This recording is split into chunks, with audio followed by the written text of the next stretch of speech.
The morning they buried her father, Amelia Rose Whitaker did not weep in front of anyone.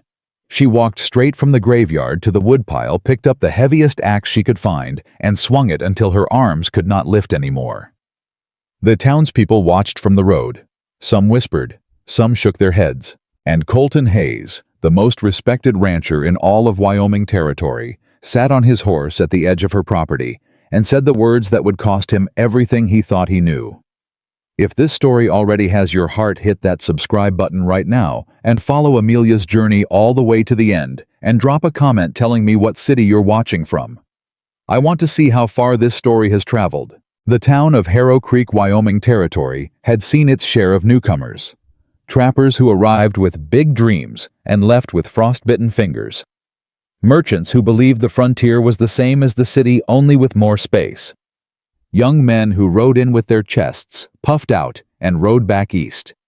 6 months later, quieter, thinner, humbled in ways they never talked about.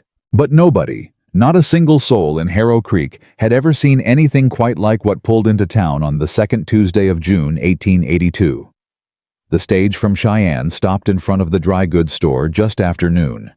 The dust it kicked up hadn't fully settled when the door swung open and Amelia Rose Whitaker stepped down onto Wyoming soil for the first time in her 26 years of living.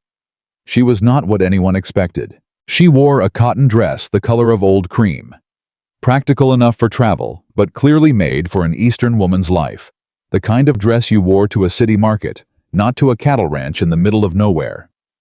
Her brown hair was pulled back in a loose knot at the base of her neck, a few strands already escaping in the dry summer wind. Her face was round and soft, pretty, in a way that made people look twice, with dark eyes that moved quickly and took in everything around her without apology. And she was heavy.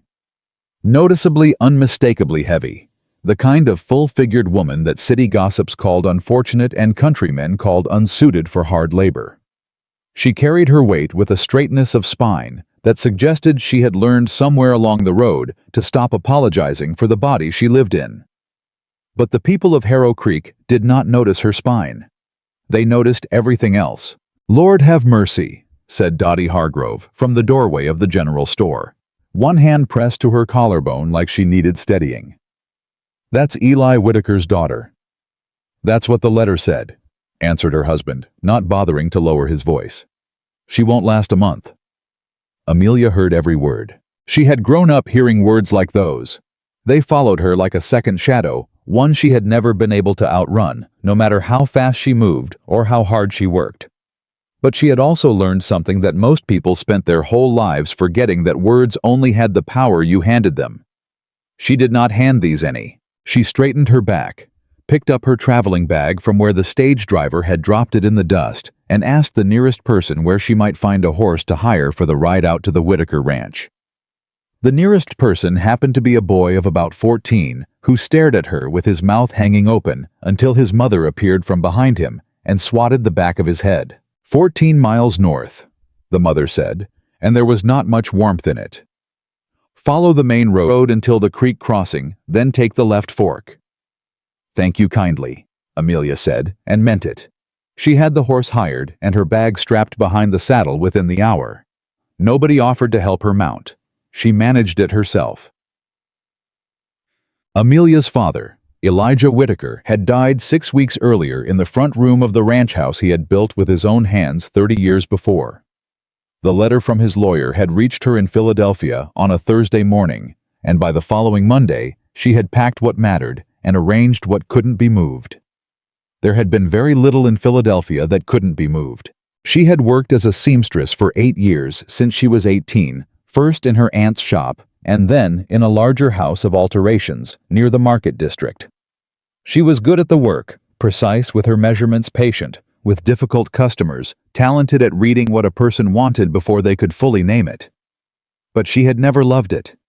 She had done it because it was steady, and it was honest, and it kept her fed. Her father had written to her faithfully once a month through all those years. Long letters about the ranch, about the cattle, about the particular way a Wyoming sunset looked after a day of hard rain. He never asked her to come back. He never said he missed her, because Elijah Whitaker was not a man who had learned to say such things out loud. But he had never sold the ranch, and he had left it to her. That had said enough. Amelia had not seen Wyoming since she was 11 years old, when her mother passed, and her aunt had come out west to collect her and carry her back to the city for raising. 15 years was a long time. Long enough to become someone entirely different, and long enough to forget what it smelled like when the mountain wind came down through the pine brakes. She remembered it the moment the horse crested the last hill and the Whitaker Ranch spread out below her. The smell hit first. Dry grass and sage, and something clean underneath it all, the particular clean of open land that has never been crowded. Then the sight of the main house, small and square and sun-bleached, with the barn to its east and the corral beside it, and the long flat fields stretching in every direction like an exhale. It was not beautiful the way paintings made it look. It was harder than that. Starker. More honest. It looked like work and nothing else. Amelia sat on that horse for a long moment and looked at it. Then she said very quietly to no one but herself and the Wyoming sky, "All right, Papa, I'm here." She rode down. The fence was the first thing she noticed up close. The west-facing fence line along the nearest pasture was in rough shape. 2 posts leaning at angles that suggested the ground had shifted under them during the spring thaw, and several boards hanging by single nails or missing altogether. The cattle she could see in the far pasture were her cattle now, she supposed, and they were separated from the open range only by a fence that looked like it was losing an argument with time. The foreman, a weathered man in his 50s, named Silas Pruitt, met her at the gate with his hat in his hands and the expression of a man preparing to deliver bad news. "Miss Whitaker," he said. "Silas Pruitt, your father's foreman these past 11 years. "Mr. Pruitt." She shook his hand firmly, which seemed to surprise him. "What's the state of things?" he told her. He was honest about it, which she respected. The ranch was not bankrupt, but it was struggling. 2 hard winters in a row had thinned the herd. The equipment needed work. 3 of the 5 ranch hands had left after her father's health declined, unwilling to stay on for uncertain wages. 2 remained brothers named Holt, quiet men, who Silas said were good workers if left to work without too much direction. "And the fence?" she asked, nodding toward the west line. "Needs repair soon, Miss Whitaker, before that herd drifts." "Then that's where I'll start." Silas looked at her with an expression she had seen before. Not quite pity, not quite doubt, something that lived in between and didn't have a name she cared to give it. "Ma'am," he said carefully, "I can have the Holt boys." "I'll start today," she said. "You can show me what I need to know." She was already walking toward the barn. She had been working at that fence for less than an hour when she heard hooves. A single rider coming from the east at a pace that was neither rushed nor casual. The unhurried, purposeful pace of a man who knew where he was going and was not in the habit of being stopped. Amelia had her sleeves rolled to the elbow and both hands wrapped around the base of a fence post she was attempting to straighten in the packed earth. She looked up. The man on the horse was large. The way working men were large, not from vanity, but from decades of labor, the kind of build that had nothing extra in it and nothing missing. He wore a dark hat pulled low against the sun, a plain work shirt the color of a storm cloud, and boots that had seen more trail than town. His face was weathered in the particular way of men who spent most of their lives outdoors, lined around the eyes, drawn tight at the jaw, looking older and younger than he probably was, depending on the light. He pulled up at the fence line and looked at her. She looked back. Neither of them spoke for a moment. Then he said, "You're Eli's daughter." It was not a question. "I am," she said. "And you are?" "Colton Hayes." He tilted his hat back slightly. "I own the land east of yours. I made a promise to your father I'd ride over when you arrived." That was kind of him to arrange. "Miss Whitaker." His voice was level, measured, the voice of a man who chose his words carefully, not because he was uncertain, but because he had learned that poorly chosen words cost more than they were worth. "I'm going to say something, and I want you to know I mean it with respect." Amelia straightened up from the fence post and looked at him directly. "Then say it. This ranch is in rough shape. The land out here is harder than it looks, and it looks hard. Your father was a strong man, and it wore him down in the end. I think you might be better served selling to someone who knows this territory, taking what's fair, and building a life somewhere better suited to—" He paused. "To what?" she asked. The pause extended one beat too long. "To someone of your situation," he said. Amelia looked at him for a long, quiet moment. There was something in his eyes that she might have called concern, if she had been feeling generous, a sincere worry, maybe the kind that came from watching the land take people who weren't ready for it. She had lived long enough to know the difference between a man who looked down on you and a man who had simply decided your limits before asking. Colton Hayes had decided her limits before asking. She turned back to the fence post, wrapped both hands around it again, set her feet. "Mr. Hayes," she said, her voice entirely pleasant, "I appreciate you keeping your promise to my father. I expect I'll see you around." She put everything she had into that post and drove it a solid 3 inches deeper into the earth. He sat on his horse and watched her for a moment longer than was entirely comfortable. Then he said, "Yes, ma'am, I expect you will." He turned his horse and rode back the way he came. Amelia waited until she could no longer hear the hooves before she let out a long breath and pressed her forehead briefly against the fence post, which was now at least standing straight. "All right," she said to the post, or to the land, or to the father she never got to say goodbye to. "All right." Then she picked up the next board and got back to work. Word traveled fast in Harrow Creek. By the following morning, it seemed like everyone within 20 miles of town had heard that Eli Whitaker's city daughter had arrived at the ranch, and by noon of that same day, it seemed like everyone had an opinion about what would happen next. The opinion almost universally was that she would fail. She heard it most clearly on her first trip into town 3 days after she arrived, when she rode in for supplies and stopped at the general store run by a round-faced man named Gerald Marsh, who seemed to have appointed himself the unofficial commentator on everything that happened in Harrow Creek. "Miss Whitaker," he said, measuring out flour with the practiced speed of a man who had done it 10,000 times. "Heard you're planning to stay on at the ranch." "That's right," she said. "Bold choice." He did not sound like he thought it was bold in a good way. "Your father was a capable man, knew this country." "He did." "Shame what happened. Hard winters, hard luck." He shook his head. "You got family back east?" "I do." "Might be worth considering," he said, tying off the flour sack with a knot and sliding it across the counter. "Ranching is not what most people think it is from a distance, especially for someone—" He stopped himself. "For someone like me," she finished. He at least had the grace to look slightly uncomfortable. "I was going to say for someone new to the work." "I see." She counted out the coins for the flour. "How long have you been in Harrow Creek, Mr. Marsh?" 17 years. "And do you ranch?" "I run the store." "Then we're both learning things," she said pleasantly, and picked up her supplies. She was almost to the door when she heard him say quietly to the woman who had been waiting behind her, "6 weeks. I'll give her 6 weeks." The woman made a sound of sympathetic agreement. Amelia walked out into the sun.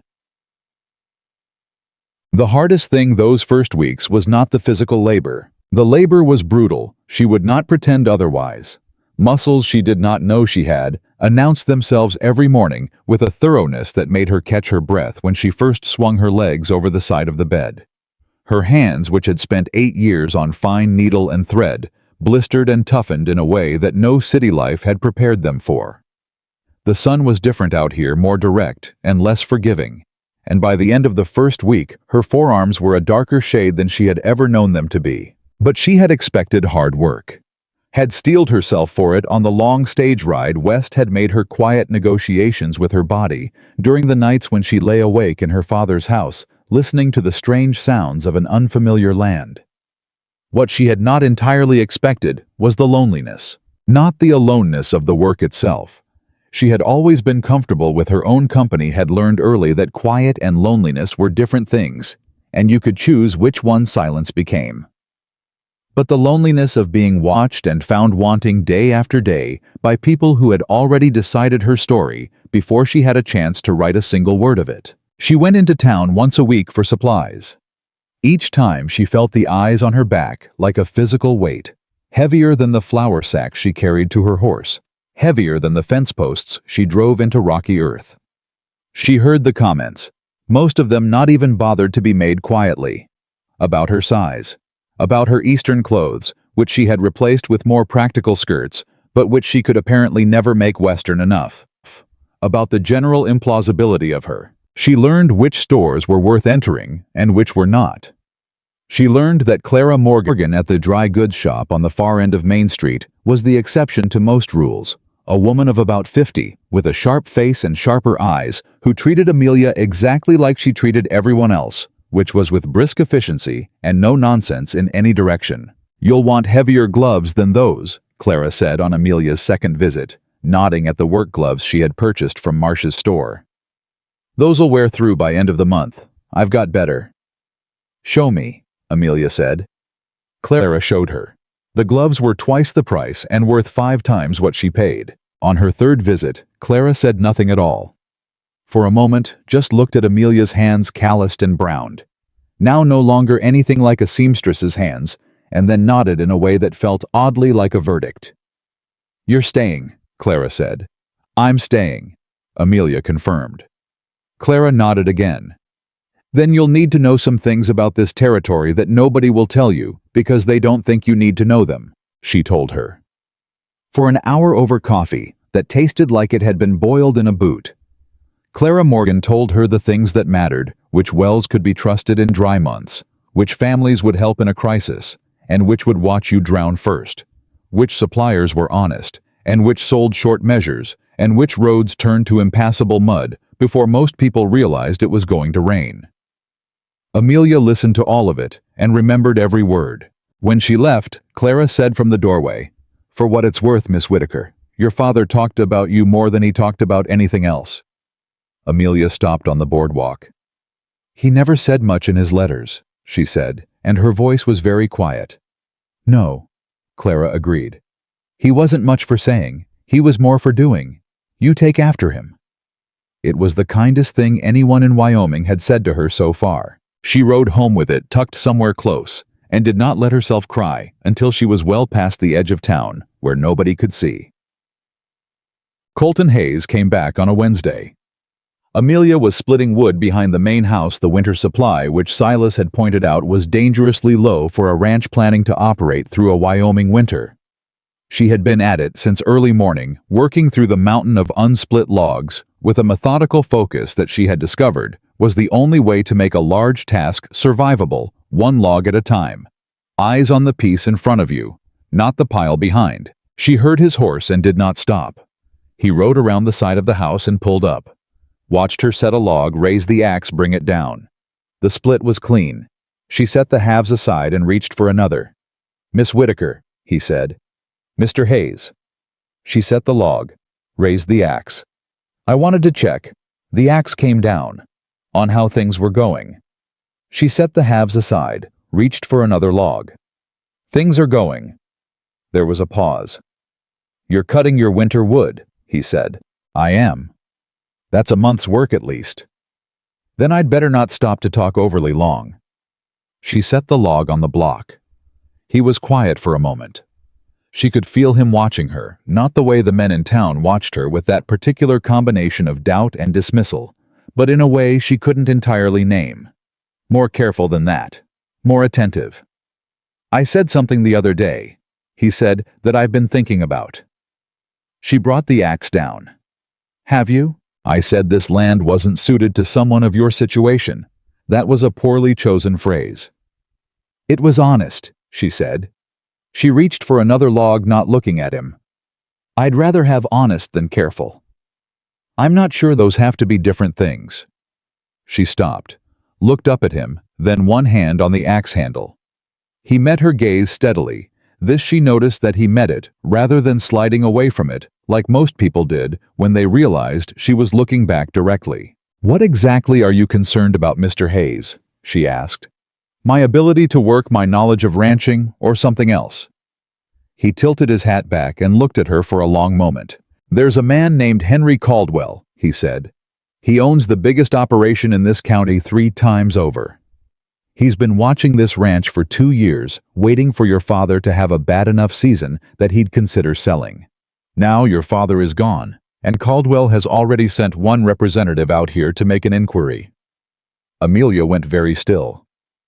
"When?" "The day before you arrived." The air between them shifted slightly. "You should have told me that first," she said. "Yes," he said. "I should have." He paused. "I am telling you now." She was quiet for a moment, working through it. Caldwell, the timing, what it meant for the ranch, for her position for the months ahead. The axe was still in her hand, and she was aware of holding it. "What kind of man is he?" she asked. "The kind who believes that what he doesn't own, yet he ought to." Colton's voice was flat with an old dislike. "He doesn't respect what he can't take. He won't make you a fair offer. He'll make you a low one and wait for circumstances to make it look better. And if I refuse, he'll make circumstances harder." Amelia nodded slowly. She set the axe down and straightened. "Then I need to make sure circumstances can't be made hard enough to move me." Something crossed Colton's face, something that was not quite surprise and not quite respect, and was on its way to becoming both. "Yes, ma'am," he said. "That would be one approach. Is there another?" He considered this seriously, which she appreciated. "You could build alliances before Caldwell has a chance to make them worthless. Neighbors who'll stand up if he tries anything beyond a bad offer. Neighbors like you." He held her gaze. "Neighbors like me." It was not a declaration of anything. It was a simple practical statement from a man who seemed to deal mostly in simple practical statements. But Amelia had learned years ago to notice what people offered and to take it at its word, no more and no less. And what Colton Hayes was offering was a neighbor's protection, which was a concrete and useful thing. "Then I appreciate it," she said, "and I'll remember it." He nodded, settled his hat, looked for a moment like he was going to say something else. "You split wood very straight," he said instead. "Thank you," she said. "It helps to know where you want the thing to go before you swing." A pause. "That's not a bad way to live generally," he said. He turned his horse and rode toward the east pasture line where his land began and hers ended. Amelia watched him go for a moment, then picked up the axe and found the next log. Henry Caldwell came himself 2 weeks later. He arrived in a buggy rather than on horseback, which told Amelia something about how he saw the world, that he was a man who let other things carry him where he wanted to go. He was in his 50s, broad-shouldered, and gone thick around the middle, wearing a coat that cost more than most men in Harrow Creek made in a season, and he had the particular air of a man who had been agreed with so long that disagreement registered as a personal insult rather than a conversation. He pulled up in front of the main house where Amelia was working on the porch railing, another repair that had been waiting. "Miss Whitaker," he said from the buggy seat, not getting down, which was a choice she noted. "I'm Henry Caldwell. I believe my associate may have introduced himself a few weeks back." "He did not find me in," she said. "But I've heard your name." She set down her tools and stepped off the porch. She was not going to have this conversation looking up at a man sitting in a buggy. "Can I help you with something?" He smiled in the way of men who thought smiling was a tactic. "I've been following the situation here at the Whitaker Ranch with some concern, I'll say. It's a hard stretch of land for a single operator, and your father, God rest him, was a capable man. The sort of operation he ran takes experience built over decades." "It does," Amelia agreed. "And I imagine you're finding that the reality of ranch life is somewhat different from the—" He gestured vaguely. "The idea of it. I imagine things look different from a buggy than they do from the ground," she said pleasantly. Something shifted in his smile. It stayed on his face but moved away from his eyes. "I'd like to make you an offer," he said. "A fair one for the land and the existing operation. You could take the money back east, settle somewhere comfortable, and not have to worry about a Wyoming winter." "I've had one Wyoming winter," she said. "When I was a girl. I survived it." "You were a child then." "Yes," she agreed. "I was easier to underestimate." The smile went entirely wrong. "Miss Whitaker, I'm trying to do you a kindness. This land is going to break you before the first snow falls, and there won't be anything left worth buying by spring." "Then I suppose you'd better hope I accept your offer soon," she said, "before it becomes worthless." He looked at her for a long moment, with the expression of a man recalibrating. She understood as a particular kind of woman, the kind who could be nudged toward the right conclusion with the right application of patience and reasonable-sounding pressure. He was discovering now that she was a different kind. "I'll leave my offer open," he said, finally picking up the reins. "That's generous of you," she said. "But I'll tell you the same thing I'd tell any buyer, Mr. Caldwell. This ranch belonged to my father. His name is on this land, and I'll be buried here before I'll be bought out." He looked at her one more time. Then he turned the buggy and drove off down the road. Amelia stood in the yard and watched him go with her hands loose at her sides, and her heart hammering against her ribs, and her face as calm as a mountain morning. She stayed there until the buggy crested the hill and disappeared. Then she went back to the porch railing and picked up her tools. She had work to do. That evening, Silas found her at the barn, checking on a heifer that had been off her feed for 2 days. He stood in the doorway for a moment, watching her work before he spoke. "Heard Caldwell came by," he said. "He did." "What did you tell him?" "The same thing I'd tell anyone who thought they could name a price on my father's land." She ran her hand along the heifer's flank, feeling for heat or tension. Nothing doing. Silas was quiet for a moment. He was not a man who filled silence unnecessarily, which she had come to appreciate. "Your father told me once," he said, "that the hardest thing about this land wasn't the work, wasn't the weather or the prices or the bad years." He paused. "He said the hardest thing was being willing to stay when everything around you was telling you to go." Amelia kept her hands on the heifer, did not look up. "What made him stay?" she asked. "He said it was because everything that mattered to him was rooted here, and he wasn't willing to leave his roots behind just because pulling up was easier than growing down." She was quiet for a long moment. "He never said things like that in his letters," she said. "No," Silas agreed. "He saved it for the barn usually. Things feel different to say in a barn." Amelia smiled at that, a small real smile that she didn't bother to hide. "I'm beginning to understand that." She gave the heifer one more long check, satisfied herself that it was not serious, and straightened up. "Silas," she said, "I'm going to need you to show me everything you know about running this operation. Every single thing. I don't care how long it takes or how basic it seems. I want to know it all." He looked at her for a moment with that same unreadable expression she had come to know, the one that wasn't quite pity and wasn't quite respect, still finding its way. Then it settled. "Yes, ma'am," he said. "I expect that's where we ought to start." The heifer shifted, and outside this barn door, the Wyoming sky went from orange to purple to the deep, enormous dark that only existed this far from any city full of stars, so plentiful they looked like something spilled impossible and permanent at once. Amelia Whitaker stood in her father's barn, on her father's land, in the life she had chosen with both hands and all her weight. And somewhere east of her, beyond the fence line, she had repaired with her own blistered hands. Colton Hayes sat on his porch and watched the same sky. And neither of them knew yet what was coming. But the land knew. The land always knew first. The first thing Amelia learned about Wyoming was that it did not care about your intentions. It did not care that you had come with your whole heart and both hands open. It did not care that you had made promises over a grave, or that you had ridden 14 miles on a hired horse with blisters already forming under gloves that were not good enough. It did not care about your past or your pain, or the 8 years you spent in a city that never once made you feel like you belonged. Wyoming simply presented itself every morning as a fact. And every morning, Amelia Rose Whitaker got up and met it. The second week of June became the third, became the fourth, and the work did not stop, or slow, or become easier. It simply became more familiar, which was a different thing entirely. Familiar meant she knew which muscles would scream and could work around them. Familiar meant she recognized the sounds the cattle made before they were about to do something she did not want them to do. Familiar meant that Silas Pruitt no longer looked at her with that careful sideways expression of a man waiting for something to break. He looked at her the way he had probably looked at her father, which was directly and with something close to expectation. That mattered to her more than she told anyone. The Holt brothers, Jesse and Cal, 24 and 22 respectively, had taken longer to come around.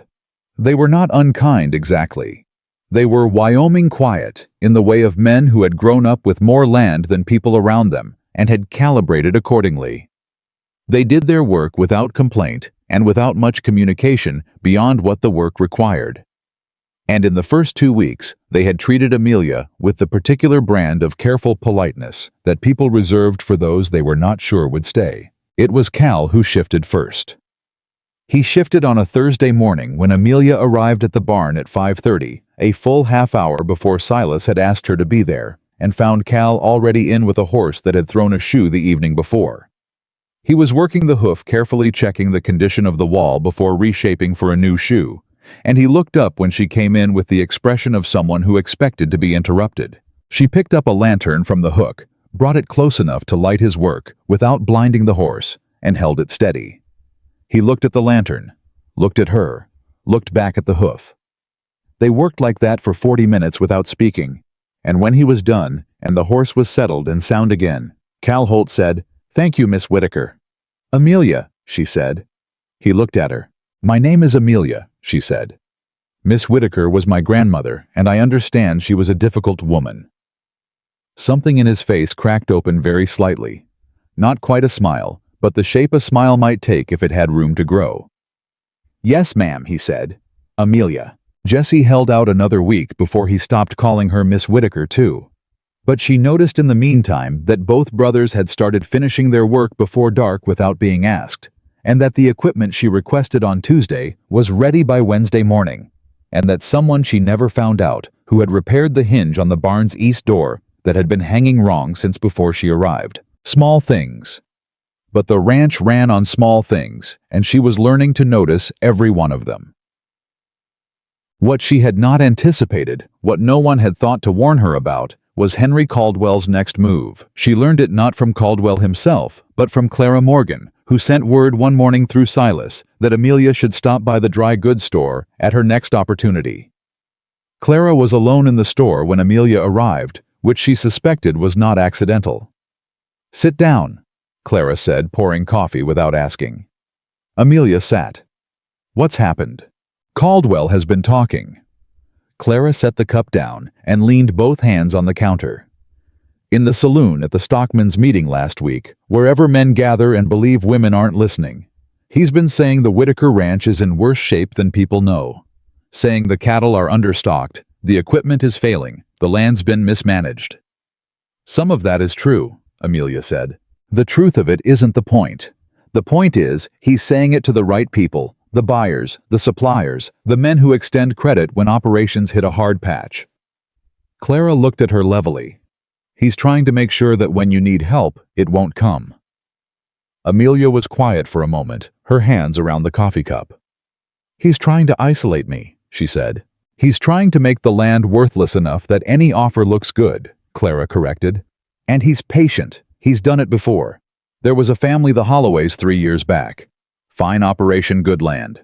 Caldwell talked until nobody would extend them a credit line, and when the dry summer hit, and they needed to move cattle fast, there was nobody to buy from them at a fair price. They sold to Caldwell for 60 cents on the dollar." "He bought their desperation," Amelia said. "He manufactured it first." Clara paused. "I'm telling you because you need to know, and because most people in this town have already decided you'll be gone by fall, and aren't going to bother warning you. I have not decided that." Amelia looked at her for a long moment. "Why not?" Clara picked up her own coffee cup and was quiet for a beat. "Because you remind me of someone," she finally said.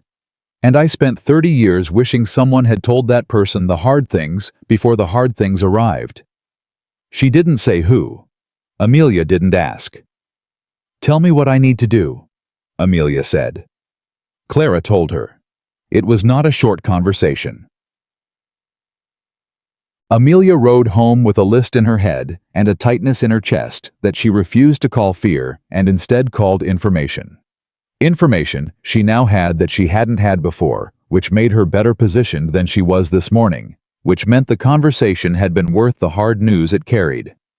She was almost back to the ranch when she heard another horse coming up beside her. She knew before she looked. Colton Hayes pulled even with her. Without hurry, his horse matching her pace as naturally as if they had been riding together for years. "Clara sent me a message too," he said. She glanced at him. "She didn't mention that." "Clara manages information like she manages her inventory," he said.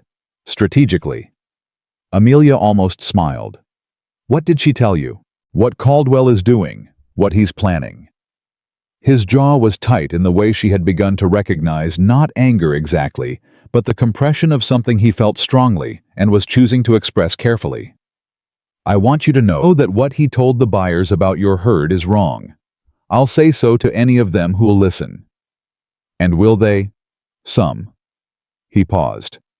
"I have some standing in this county. Not infinite, but some." She was quiet for a moment, watching the road ahead. "He's going to keep coming," she said. "Caldwell, well, this isn't the end of it." "No," Colton agreed. "It's not." "Then I need to move faster than he does." She said it aloud, working through it the way she had always thought better when she could hear the words. "I need to get the herd back to proper numbers before fall. I need at least one reliable supply credit. I need people in this county to have a reason to say my name in a room before he gets there to say it first."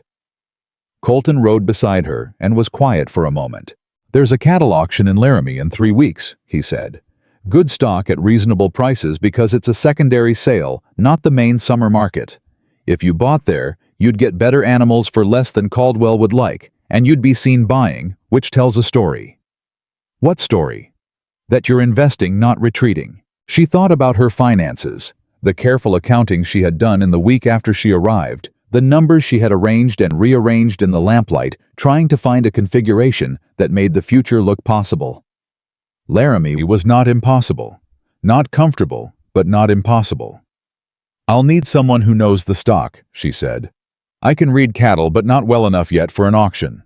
The pause that followed lasted exactly long enough for her to realize what she was suggesting and what he was deciding. "I know the stock," he said. "I know you do." She looked at him, then directly the way she looked at everything she needed to understand. "Would you be willing to go with me?" He met her look the same way he always did, straight on, without the evasion that most people reached for when she looked at them too directly. "Yes," he said. "I'd be willing." She nodded. "Then we'll go to Laramie." They rode the rest of the way to her gate without speaking, and when she turned in, he turned his horse east without ceremony. "Mr. Hayes," she called after him. He stopped and looked back. "Thank you," she said, "for the offer of standing. It matters." He tilted his hat, that single economical gesture she was learning to read. "Yes, ma'am," he said. "It does." The gossip escalated the following week in a way that told Amelia Caldwell had heard about the Laramie plan. She didn't know how he'd heard small counties had long ears and short memories for whose side they were supposed to be on, but she knew the escalation was not coincidental. Suddenly the whispers in town had an edge they hadn't had before. Suddenly she was hearing through Clara, and through Silas, and through the simple fact of existing in a small place where voices carried that people were saying Amelia Whitaker was making bad decisions. That she was throwing good money at a bad situation. That Colton Hayes was wasting his time and reputation on a lost cause. That last one was the sharpest because it was designed to be. It was designed to make Colton think twice about his involvement, and it was also designed to make Amelia feel like a burden, like her presence in his orbit was costing him something he could not afford. She brought it up directly. She had found that direct was almost always better than strategic when it came to Colton Hayes. She rode to his fence line. One afternoon, he was checking cattle in the near pasture and said without preamble, "People are saying you're wasting your reputation on me. I want to know if that's changing your thinking." He turned his horse to face her. "It's not." "I want to know why not. Not because I doubt you," she added, "but because I'd rather know than assume." He considered this with the seriousness she had come to recognize. Colton never answered important questions quickly, which she had initially read as reluctance, and now understood was respect. "Because what Caldwell is doing is wrong," he said. Not just to you. He's done it to other people in this county, and everyone who watched and said nothing made it easier the next time." He paused. "And because your father was a man worth respecting, and he thought you were worth coming back for. That's not nothing." She was quiet for a moment. "It's not about me then. It's about principle." "It started that way," he said. The words landed simply without decoration. She felt them land. She did not let herself examine what they meant. Not yet. She had too much that needed doing before she had the luxury of examining things that were complicated and uncertain and not directly related to keeping her cattle fed and her fence line intact. "Then I'll take it on those terms," she said, "and be grateful." He nodded. "Laramie, Thursday morning, early." "I'll be ready," she said. She was. The Laramie auction was unlike anything she had experienced, and she had not expected to love it the way she did. The noise of it first, the particular animal noise of a sale yard full of cattle, the voices of the handlers and the buyers and the auctioneer, whose call was a kind of music she had never heard before, fast and rhythmic and oddly beautiful. The press of men in hats, the sawdust, the smell of livestock and leather, and the particular excitement that ran through a crowd when good stock entered the ring and everyone in the room recalibrated at once. She had been prepared to feel out of place. She had spent her life being prepared to feel out of place. But in the sale yard, nobody looked at her size, or her Eastern origin, or her female presence as the primary fact about her. They looked at her as a buyer, someone who had a budget and intentions, and the willingness to use both.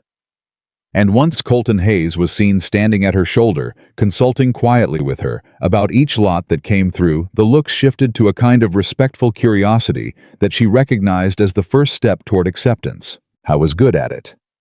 This was clear within the first 20 minutes.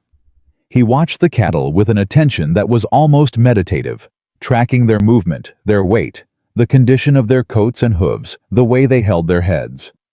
He would lean close occasionally and say something in a low voice. "That one's been on poor feed for the last month." Or "Sound animal, take the price." Or "No, the second one, the back right leg isn't right." And she listened, and she watched, and she learned, and she bid where he told her to bid. They bought 11 head, in the end solid young animals, that would build well through the fall. She paid less than she had budgeted for 10. On the ride back with the cattle moving ahead of them and the Wyoming afternoon opening up in every direction, she said, "You could have bid yourself." "Could have," he agreed. "Would have saved you time." "Not the point of the trip." She looked at him. "Then what was?" I was quiet for a beat watching the cattle. "You needed to be seen there making good decisions. You needed people to go home and say at the dinner table at the next stockman's meeting and passing on a road somewhere that the Whitaker woman knows what she's buying." He paused. "Caldwell uses your absence against you. The remedy is presence." Amelia absorbed that. "You've thought about this carefully," she said. "I've been thinking about it since you drove that fence post 3 inches into the ground and told me you'd see me around," he said. She laughed a real laugh, not the polished social laugh she had developed in the city, but the kind that came up unexpectedly and had no performance in it. It startled her as much as it seemed to startle him. "I didn't realize you were paying that close attention," she said. "Ranch life requires attention," he said, and his voice had something careful in it, something that was not quite the flat practicality he defaulted to. "Everything on the land tells you something. You just have to be willing to listen." She let that sit for a moment. Then she said carefully, "The woman you lost, the one who came west." He stiffened, not dramatically, but she felt it the way you could feel a change in weather sometimes before any visible sign arrived. "Her name was Catherine," he said after a pause long enough that she thought he might not answer. "You don't have to tell me," she said. "I know." Another pause. "She came from St. Louis. She loved the idea of it.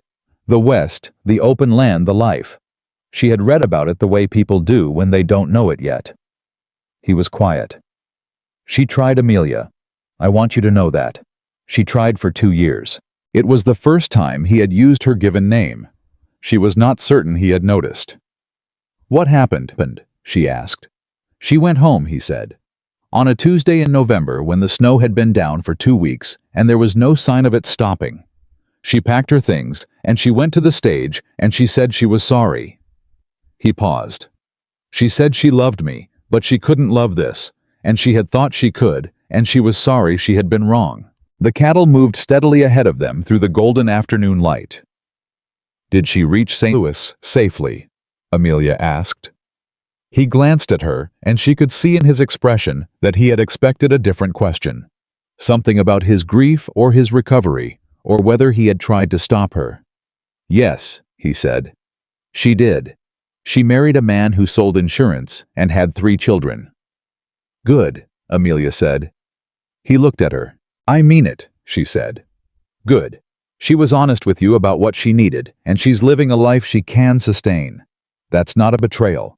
That's just truth." She paused. "The hard part isn't that she left. The hard part is that you decided everyone who came after her would leave the same way." The silence that followed was the longest silence she had heard from Colton Hayes, and she had heard a great many of his silences by now.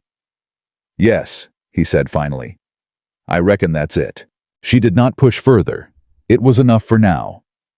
They rode the rest of the way home with the cattle and the conversation settling around them like the afternoon light, not resolved, not finished, but landed in a way that made the air between them feel different than it had before. Less formal, less managed. Something had been said that could not be unsaid, and Amelia found that she was not sorry. 2 days after Laramie Caldwell made his next move.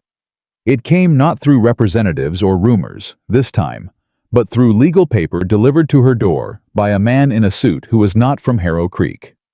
He handed her an envelope, tipped his hat with zero warmth, and rode away.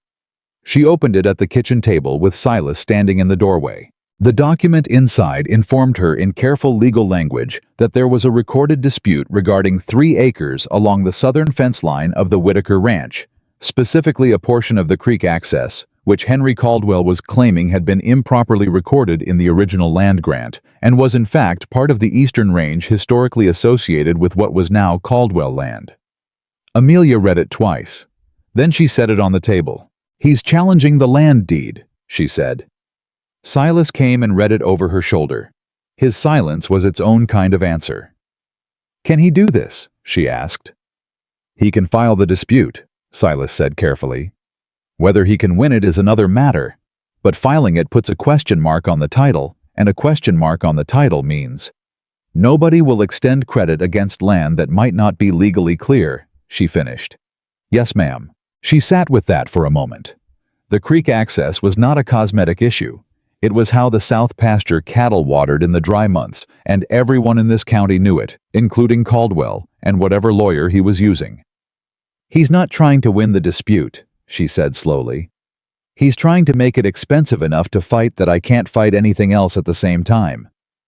"That would be my read," Silas said. She stood up from the table and walked to the door and stood looking out at the land, the south pasture where the cattle were grazing the fence line that led toward the creek, the endless Wyoming sky above all of it. "Get Colton Hayes," she said. Silas went. Colton read the document at her kitchen table with the same focused attention he gave to cattle in the auction ring. He read it all the way through once, then went back and reread 2 specific sections. Then he put it down. "He hired Mercer from Cheyenne," he said. "That's a serious lawyer." "I gathered." "Your father's deed documentation, do you have it?" "In the strongbox, all of it." "I need to see it." She brought it.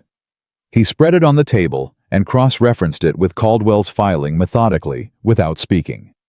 She sat across from him and waited because she had learned that interrupting Colton's thinking was like interrupting a river.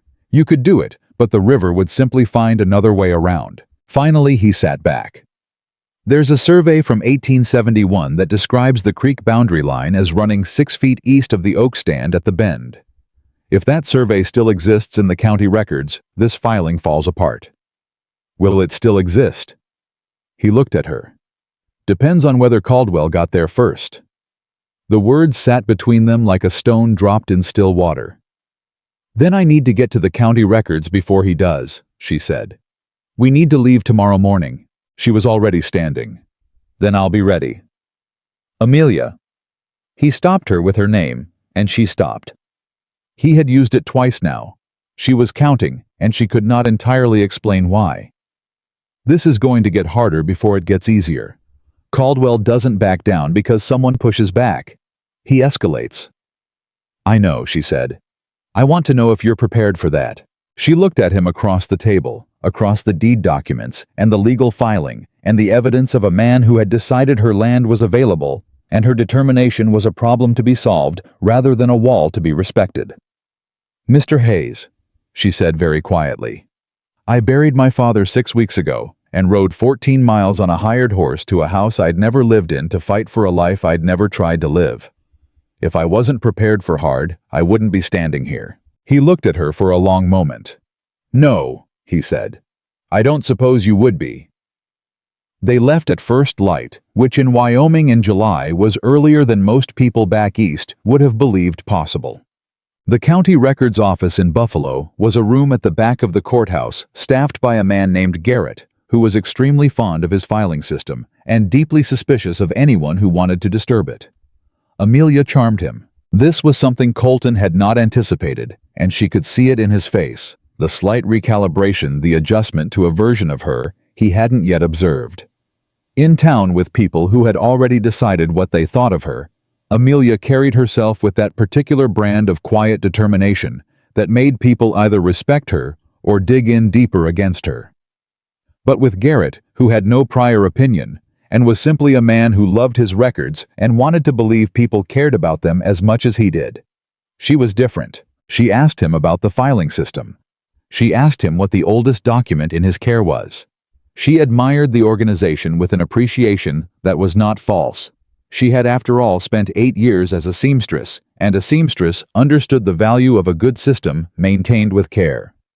By the time she asked to see the land surveys from the 1870 to 1875 period, Garrett had decided she was the most interesting visitor he had received in at least a year. He found them in 11 minutes. The survey from 1871 was there. The boundary line was described exactly as Colton had remembered. It was also initialed in the margin by the original surveyor and the original territorial land officer, which made it, as Garrett cheerfully explained, about as legally solid as a document could be. Colton had it copied by the official recorder, while Amelia thanked Garrett for his assistance, his expertise, and the opportunity to see what good record management looked like. Outside on the courthouse steps, Colton looked at her. You know exactly what you're doing, he said. I generally know what I'm doing, she agreed. Sometimes I'm learning while I do it, but I know what I'm doing. He looked at her for a moment longer than he usually allowed himself. Caldwell is not going to enjoy discovering this, he said. No, she agreed. He's not. Good. She started down the steps. He followed. Amelia, he said. She stopped and turned. I was wrong, he said. About the ranch. About what it would do to you. She held his gaze.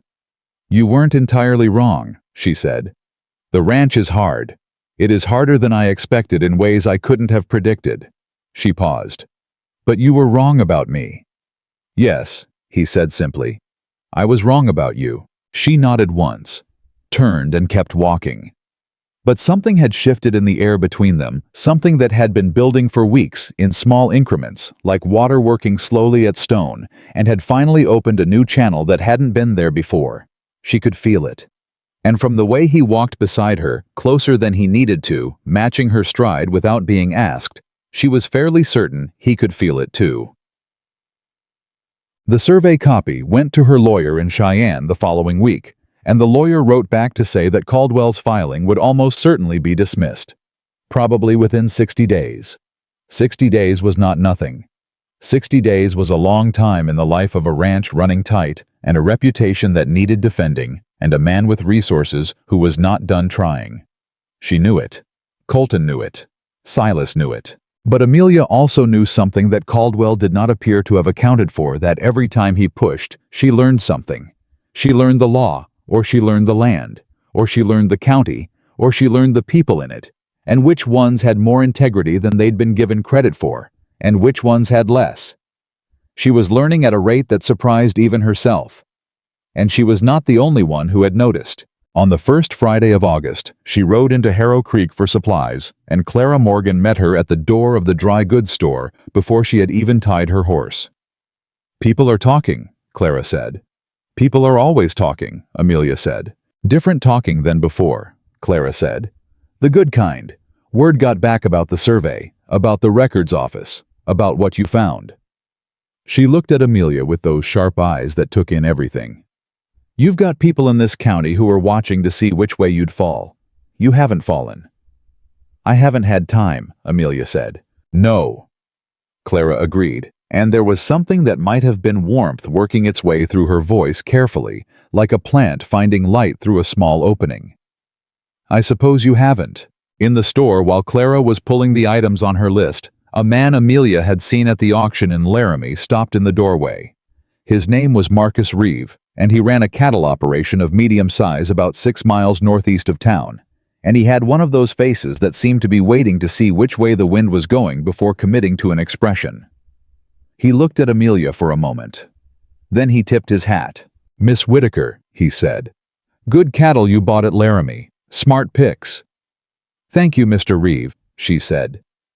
He stood there one moment longer, then walked on. Clara set Amelia's supplies on the counter and raised one eyebrow. "Marcus Reeve has not tipped his hat at anyone without knowing which direction to lean first, since I have known him." "He tipped it at the cattle, really," Amelia said. "Same difference," Clara said. "Out here, smart choices are a form of introduction." Amelia paid for her supplies, tied them to the horse, and rode out of Harrow Creek for the first time since she'd arrived, feeling like the road home was something she had earned rather than something she was simply traveling. It was a small thing. It was also everything. That evening, after the work was done, and the ranch had settled into its nighttime sounds, cattle in the far pasture, horses in the barn, the creak of the old house adjusting to the dropping temperature, the way old houses did. Amelia sat on the porch steps with a cup of coffee she had not had time to drink while it was hot. She heard a horse. She knew before she heard the hoofbeats clearly that it was Colton. She had somewhere over the past 2 months memorized the sound of his horse's particular rhythm, the way you memorize things that mattered. He pulled up at the gate, but did not come through it. Just stopped there the way he sometimes did when he had been checking his east pasture and his route home brought him past her line. "Evening," he said. "Evening," she said. He looked out over her south pasture for a moment.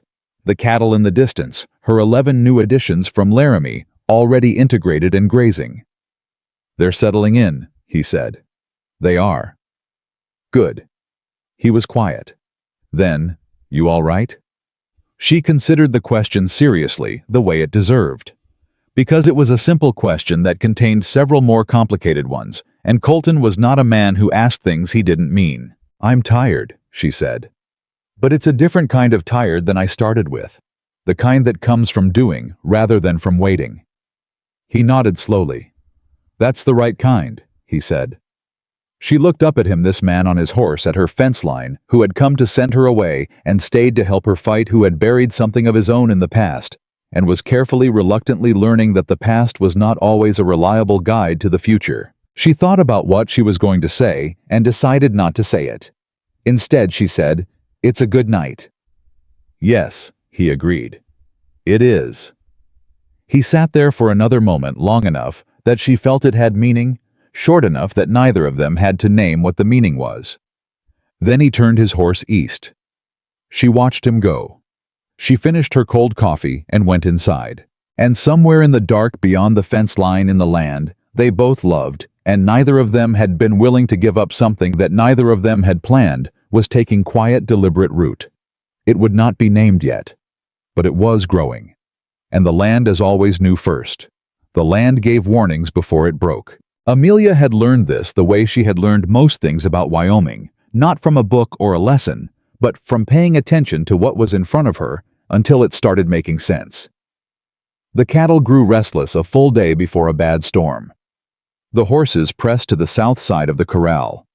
The air took on a particular quality, dry and electric and too still, like the moment before a held breath releases. She had felt it since morning. Silas had felt it too. He came to find her at the barn while she was checking the condition of the new Laramie cattle. They had been on the ranch 6 weeks now, settled and gaining well, and he looked at the sky the way a man looks at something he has learned not to argue with.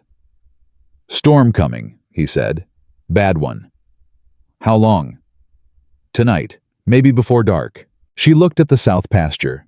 43 head out there, including her 11 new animals, and the fence line on the western edge of that pasture had been on her repair list since August. She had gotten to most of it, not all.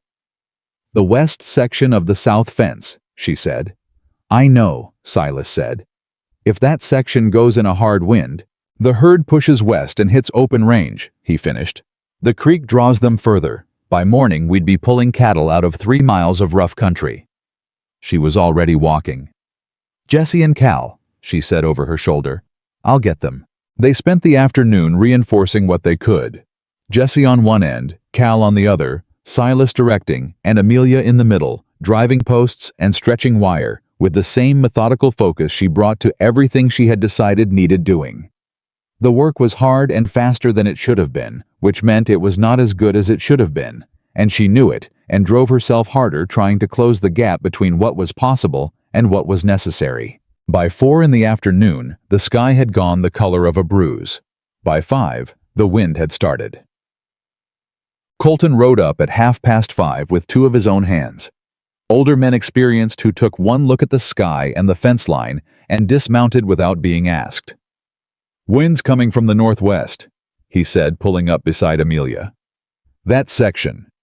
He nodded toward the far end of the west fence. "Faces straight into it." "I know," she said. "We've done what we can."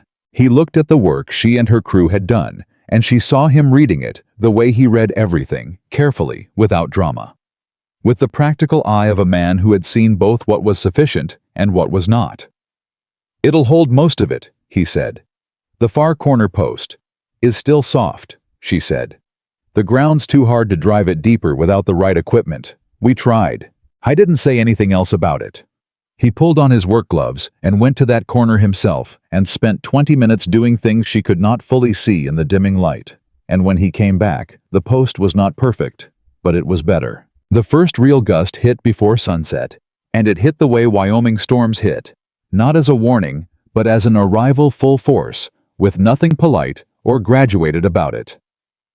The cattle in the south pasture reacted immediately, bunching and shifting and moving.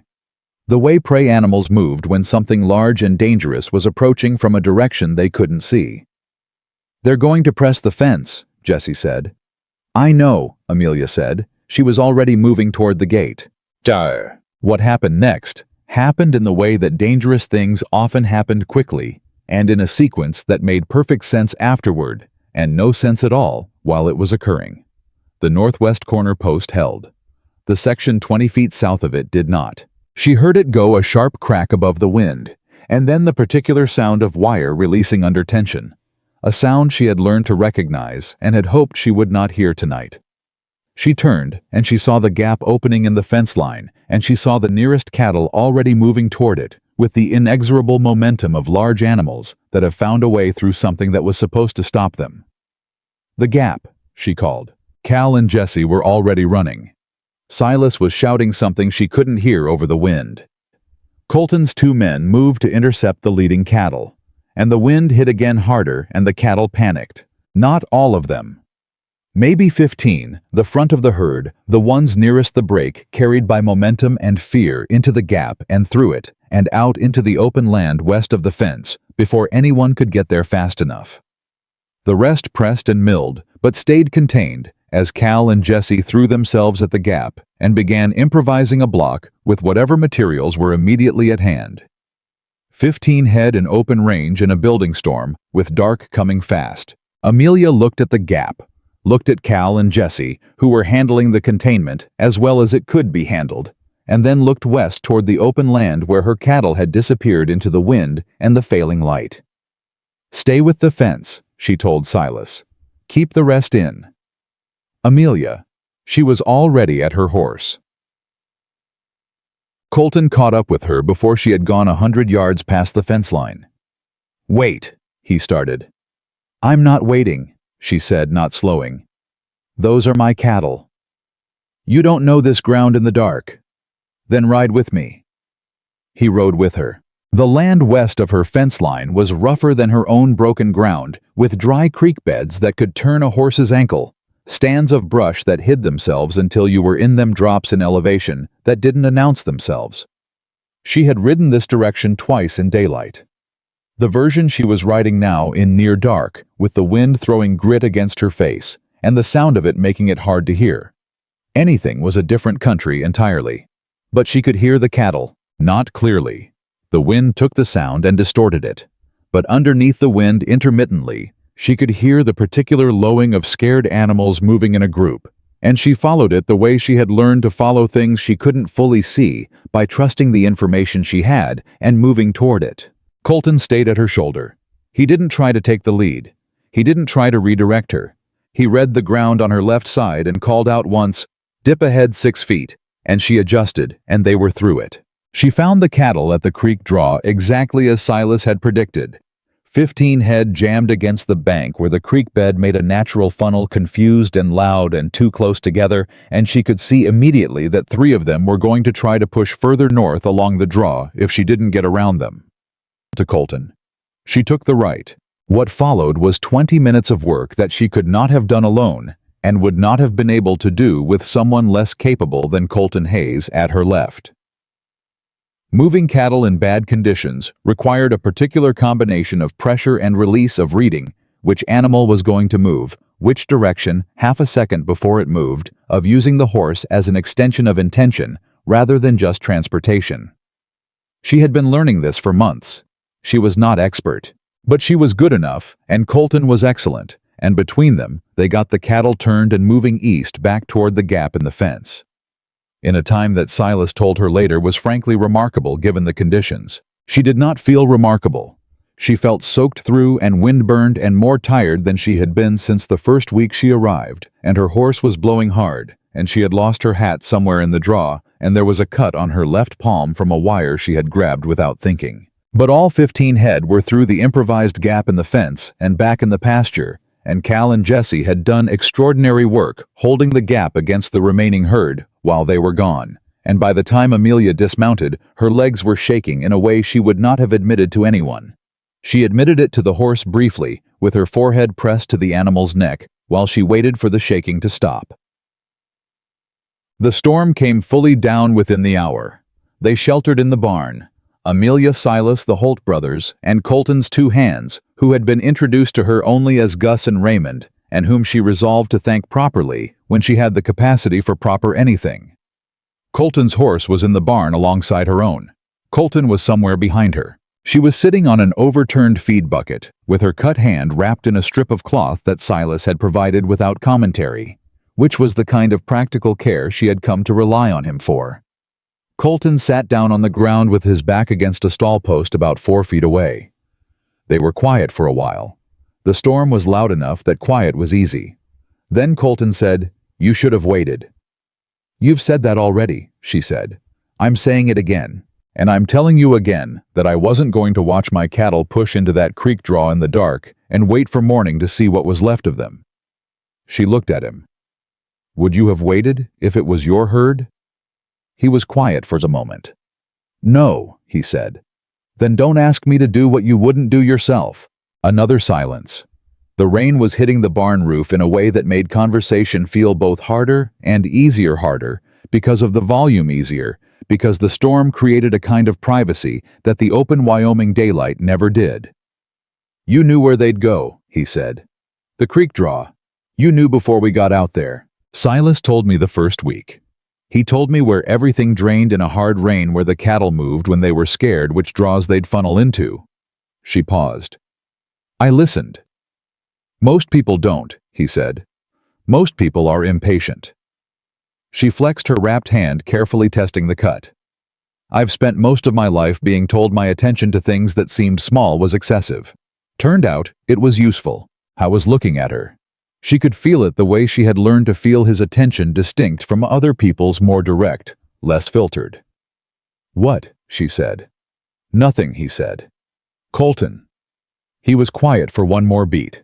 Then, I owe you an apology that I haven't said correctly yet." She waited. "When I rode to your fence line that first morning," he said, "I had already decided what you were, before you said a word, before I saw you work. I came there with a picture in my head of what I was going to find, and I fit everything I saw into that picture instead of actually looking at you." "I know," she said. "That wasn't fair." "No, it wasn't." "I'm sorry," he said. She looked at him for a moment. This careful, difficult, honest man, who was not good at softness, but was very good at truth, and who was offering her the truth now, without decoration or strategy. "I know you are," she said. "I've known it for a while." She paused. "I accepted it when you drove to Laramie with me and stood at my shoulder in that auction ring." Something in his expression shifted, not quite relief, but close to it. The slight loosening of something held too long. "I should have said it plainly earlier," he said. "You said it in other ways," she said. "I'm a woman who pays attention, Colton. I noticed." The storm howled. Gus and Raymond had fallen asleep against the far wall. Silas had gone to check the horses in the inner stalls. The Holt brothers were somewhere in the dark of the barn, their voices low and intermittent. And Amelia and Colton sat 4 feet apart in the lamplight and the storm noise and said things to each other that the rest of their time together had been building toward. "Tell me about your father," Colton said. "You never talk about him." She was quiet for a moment. "He was quiet like you," she said.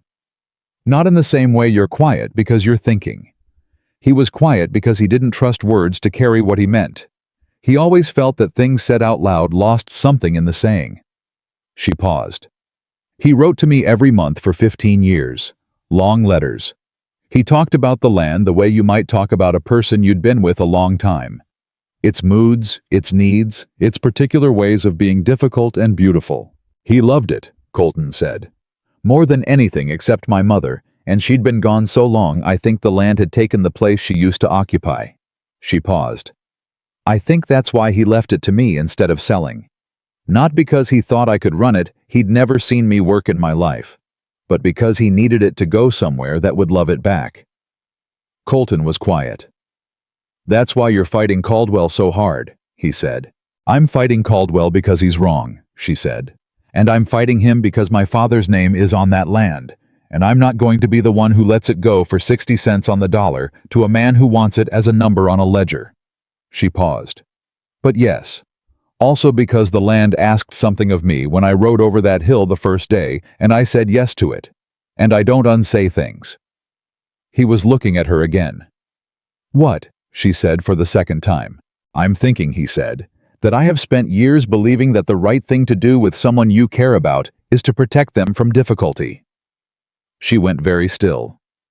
"And I'm thinking," he continued, his voice low and careful, "that you've spent 6 months showing me that protection isn't the same thing as respect." The rain hammered the roof. "No," she said quietly. "It isn't. I care about you," he said. It was the most direct thing he had ever said to her that was not practical or tactical or related to land or cattle. "I want to say that plainly because I haven't, and you told me you'd rather have honest than careful." She looked at him for a long moment. "I know that too," she said. "I've known it for a while." "Then why?" "Because knowing something and knowing what to do with it are different things," she said. "And because you had things to work through, and I had a ranch to stabilize, and neither of us was ready for a conversation that matters this much to be rushed." He absorbed that. "Are you ready now?" he asked. She looked at the cut on her hand, the worn-through knees of her work trousers, the calluses that had replaced the seamstress's smoothness on her palms. She thought about the fence post she had driven 3 inches into the earth while he sat on his horse and underestimated her. She thought about the Laramie auction and the county records and Clara Morgan's coffee and Henry Caldwell's legal papers and the survey from 1871 that had saved her 60-day window. She thought about a Tuesday morning in November when a woman named Catherine had put her things in a bag and gotten on a stage, and the man who had loved her had decided what it meant about everyone who came after. "Not entirely," she said honestly. "But I think ready enough is all we're ever going to be." He was quiet for a moment, that stretched like the land outside, wide and patient, and full of things that hadn't been said yet. "That's honest," he said. "You taught me," she said. "Honest is better than careful." Something happened in his face, the slow opening of something that had been closed so long it had forgotten it could move, and it was careful and uncertain and more real than anything she had seen from him yet. "Yes," he said. "I suppose I did." The storm broke toward midnight. Amelia knew it was over, not from the sound, but from the silence that came after it. The particular Wyoming silence that followed a hard rain, cleaner than before, everything washed down to its essential nature. She had been awake through most of it, not from fear, but from the heightened aliveness that came after danger, the way the body refused to release its readiness all at once. She stepped out of the barn into the wet dark and stood in the yard. The stars were coming back. In Wyoming, they came back quickly after storms, as if the sky was impatient with obscurity. She heard Colton come out behind her. They stood side by side for a moment without speaking, looking at the pasture where the cattle were settled again, the fence line dark against the sky. "The corner post didn't hold," she said. "No." "We'll fix it tomorrow." "Yes." She looked at the stars. "All 15 came back safe." "Yes," he said. "They did." She turned and looked at him, and the star returned dark. He was looking at her already. She had stopped being surprised by this. "Colton," she said, "the things you said in the barn." "I meant them," he said. "I know.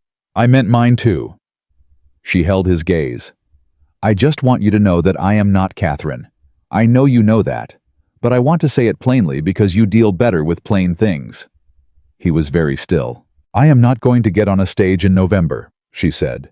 "I am not going to decide the land is too much and the life is too hard and go find something easier somewhere else. This is my home. My father's name is in the ground here, and mine will be too." She paused. "I'm not asking you to stop being afraid of that. Fear doesn't follow orders. I'm just telling you the truth so that when the fear comes, you have something true to put against it." He looked at her for a long time. "How do you do that?" he said. "Do what?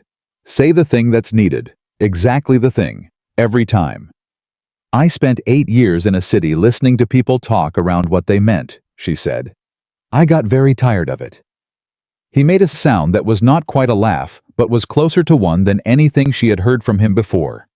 It changed his face in a way that was worth looking at. "I've been closed off for a long time," he said. "I want you to know that I know it, and that I'm working on it." "I know you are," she said. "I've watched you working on it." "You make it easier," he said very quietly. "Being around you makes the closed-off parts feel less necessary." She felt those words in her chest, in the particular way words felt when they were true, and you had been waiting for them without knowing you were waiting. "Good," she said softly. "That's good." They stood there a moment longer. Then she said, "Go home and sleep. We have fence to fix in the morning." He looked at her, and the thing in his face was full and careful, and beginning to be something neither of them had to name yet. "Yes, ma'am," he said. He got his horse. He rode east. She watched him go, and then looked at the pasture, her cattle, her fence, her land, her father's name in the soil, and felt something she had not felt since she arrived. Not just determination. Not just stubbornness. Not just the willingness to do hard things because they needed doing. She felt for the first time that she was not doing it alone. 3 days after the storm, Henry Caldwell came back. He did not come in a buggy this time. He came on horseback, and he brought 2 men she had never seen before, and they arrived in the early morning while the light was still low and long. She was in the yard when they rode up, and she stayed where she was, feet planted, hands loose at her sides, the posture she had been unconsciously practicing since the first week in Wyoming. "Miss Whitaker," Caldwell said, "I heard you had some trouble with the storm." "I've had worse," she said. "Fence damage, cattle loss." "No cattle loss," she said. "The fence is repaired." Something moved through his expression, not quite frustration, not quite admiration, something between them that had a grudging quality. My survey claim has been dismissed, he said. I heard, she said. You moved fast. I've found it's better to. He looked at her from his horse for a long moment. This man who had tried legal pressure and social pressure and the particular pressure of waiting for difficulty to accumulate past bearing, and none of it had worked, and he was beginning to understand for the first time that he had miscalculated in a fundamental way. You're not what I expected, he said. People keep saying that, she said. I'm not sure why. You're a young woman from the East, he said, who has never... Mr. Caldwell, she said, and her voice was quiet and very clear. I'm going to stop you there, because what I am and where I'm from and what anyone thought I was capable of are all things that belong to a version of this conversation that already happened and is over. What we're having now is a different conversation. Would you like to have it? He looked at her. She waited. One of the men behind him shifted his horse slightly. Caldwell raised one hand, and the movement stopped. All right, he said slowly. What conversation is that? The one where you decide whether you'd like to have a neighbor, she said, or an enemy. Those are your options. I'm not selling, and I'm not leaving, and I'm not going to run short of the willingness to fight you in every legal forum in this territory if that's the direction you want to go. I'm 26 years old, Mr. Caldwell. I have considerable time. Silence. Then from behind her, from the road on the east side of her property, she heard hooves. She did not turn. She knew without turning. Colton Hayes pulled up on the east side of her fence line. He stopped his horse there and said nothing. He did not need to. His presence on the line that bordered her land was its own statement, clear as a signature. Caldwell looked at him, looked back at her. You've made allies, he said. I've made neighbors, she said. The way my father did. The way anyone does when they choose to stay and become part of a place instead of just passing through it. Another silence, longer this time. The survey claim cost me money, Caldwell said finally. Then I'd recommend not filing any more claims that rely on bad information, she said pleasantly. He looked at her for one more long moment. Then, something in him recalibrated. Not defeat a man like Henry Caldwell did not register defeat the way ordinary people did, but a recalculation.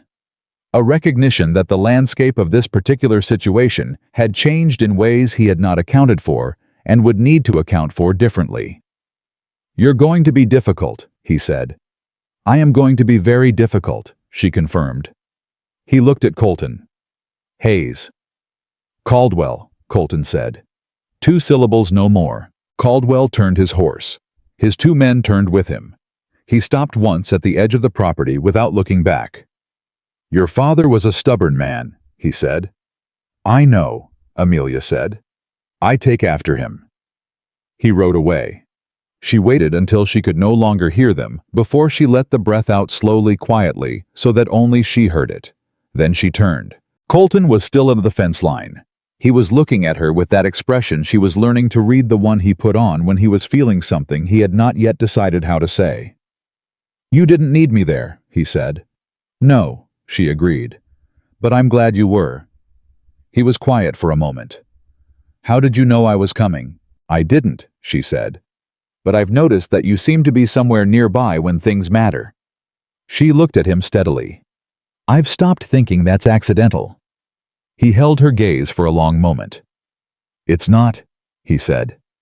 The morning light was full now, coming hard over the eastern hills and making everything sharp and clear and exactly what it was. No shadows, no ambiguity, no protection from the plain truth of things. She stood in her yard on her father's land, with her repaired fence behind her, and her herd in her pasture, and the legal papers that had beaten Caldwell's survey, filed safely in her strongbox, and she looked at Colton Hayes across the fence line that separated his land from hers.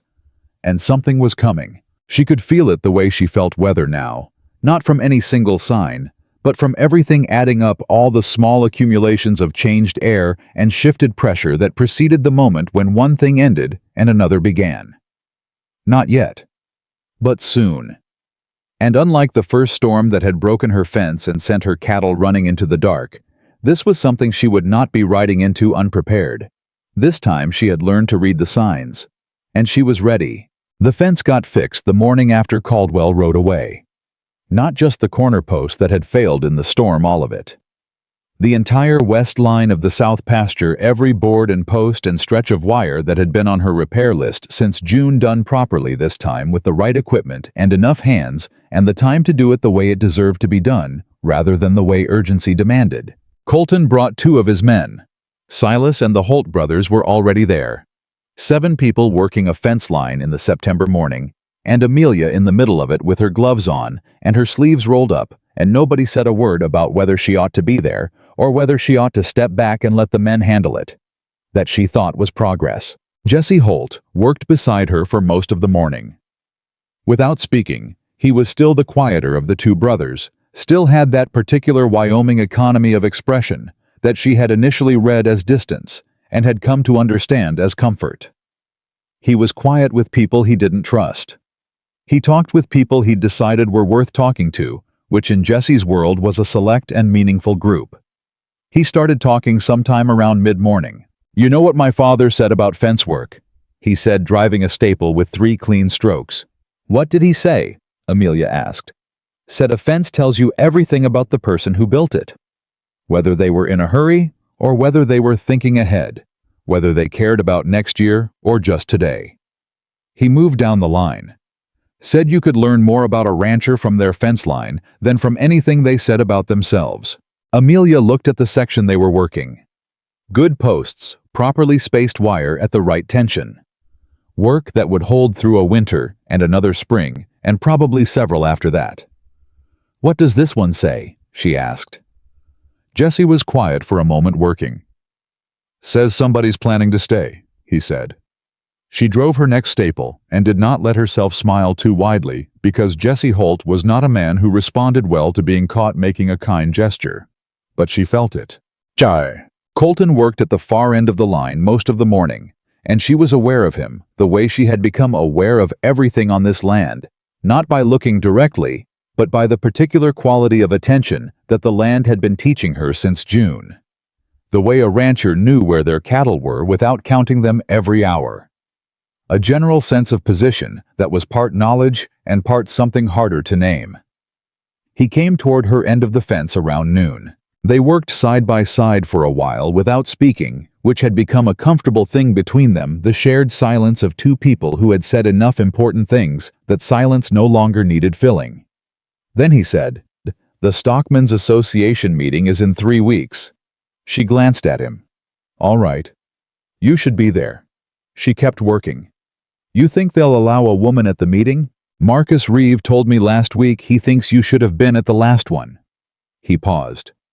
"You made an impression at Laramie, and word got around about the survey, about Caldwell."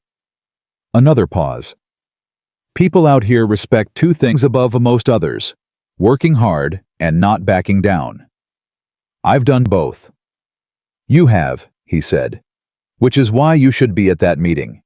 Not as someone asking permission, as a ranch owner, which is what you are." She was quiet for a moment, thinking about the room, the men in it, the dynamics she had been learning from a distance through Clara's sharp briefings and Silas's careful observations, and her own growing understanding of how this county operated and who in it had integrity and who had the appearance of it.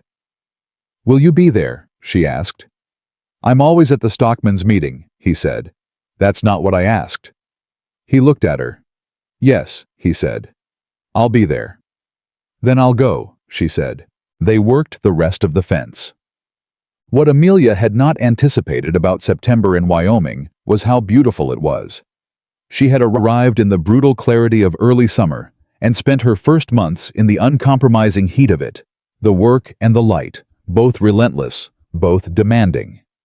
But September came in differently. The air lost its hard edge. The evenings cooled early, and the mornings held a quality of light that was softer and more golden, and made everything it touched look like it was important. She noticed it, the way she noticed most things now, actively, deliberately, as if the land was continuing to teach her its language, and she was a willing student. She had started riding the fence lines in the early mornings before the workday began.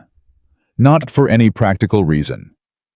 Silas handled the morning checks, and the Holt brothers were thorough, But because she had discovered that the time before anyone else was fully awake was the time she thought most clearly and thinking clearly on horseback, with the September light coming in low over the hills, was a gift she had not known to expect.